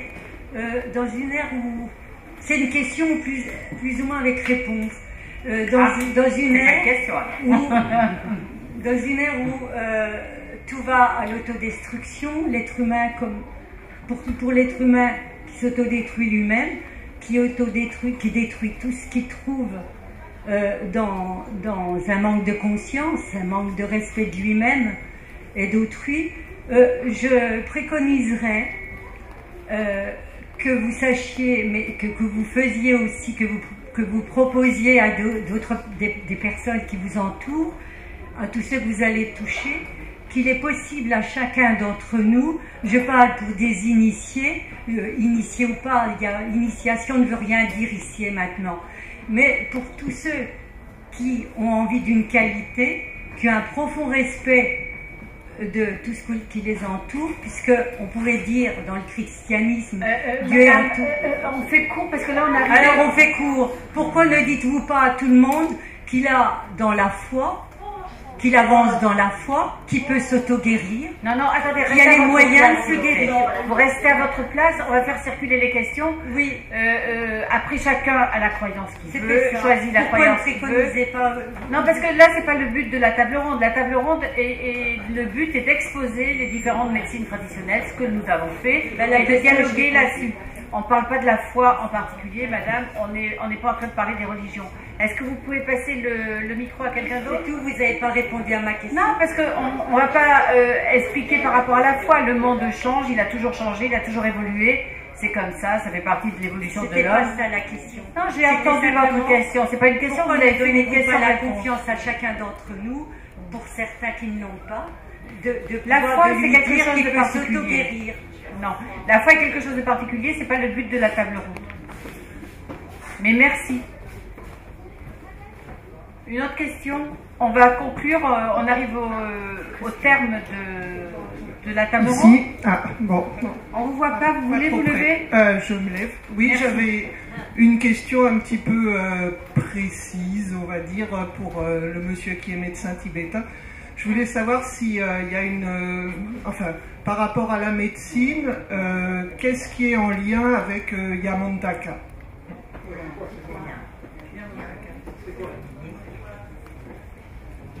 Merci, il va vous répondre. Dr Bunchun. En attendant, une dernière question qu'on prend et on y répondra dès que le Dr Bunchun est prêt. La dernière question, après, si vous en avez une. Si on est relié à la laquelle la dame? Ah, vas-y, Nadia. Si on est lié à Yamantaka, donc en tant que déité protectrice ou en tant que yidam, et bien à ce moment-là, si on est malade, eh bien il convient de faire des rituels ou d'invoquer Yamantaka, si c'est notre pratique. Mais il n'y a pas de lien spécial sinon. Ok, merci. La dernière question? Oui. Bonjour. Moi, je voulais savoir parce que. Levez-vous, s'il vous plaît, on vous voit. Ah oui. En France, on est quand même très très à la traîne quand on compare avec d'autres pays en Europe au niveau de la médecine, des médecines parallèles face à la médecine allopathique. En partant de la base, pensez-vous qu'un jour on pourra réhabiliter le diplôme d'herboriste qui a été supprimé tout simplement? Parce que c'est déjà les bases pour pouvoir avoir une direction pour l'étude qui existait jusqu'à il n'y a pas si longtemps que ça. À partir de là, il y aura un terrain, je pense, propre chez nous à pouvoir... Vous avez raison. Qui veut répondre? Merci beaucoup. On va conclure sur l'avenir. Qu'est-ce que vous en pensez? Est-ce qu'il y a des possibilités ou pas? Qui veut répondre à cette question? Enfin, je vais répondre sans avoir les moyens de faire quoi que ce soit, mais vous avez complètement raison. Sauf qu'il faudrait que ce savoir-là soit structuré. Et tout à l'heure on parlait d'évidence-based medicine, il faudrait qu'il y ait un travail qui soit fait pour structurer les pratiques autour de l'herboristerie et pour redonner des lettres de noblesse à quelque chose qui était peut-être un petit peu parti en quenouille, et c'est pour ça que le diplôme a été supprimé. C'est qu'à un moment ou à un autre, certains faisaient un petit peu n'importe quoi, et ça a tué probablement cette science qui pourrait pourtant apporter énormément de choses, en complémentarité avec d'autres. Voilà, merci à tous les intervenants, merci beaucoup, on les applaudit.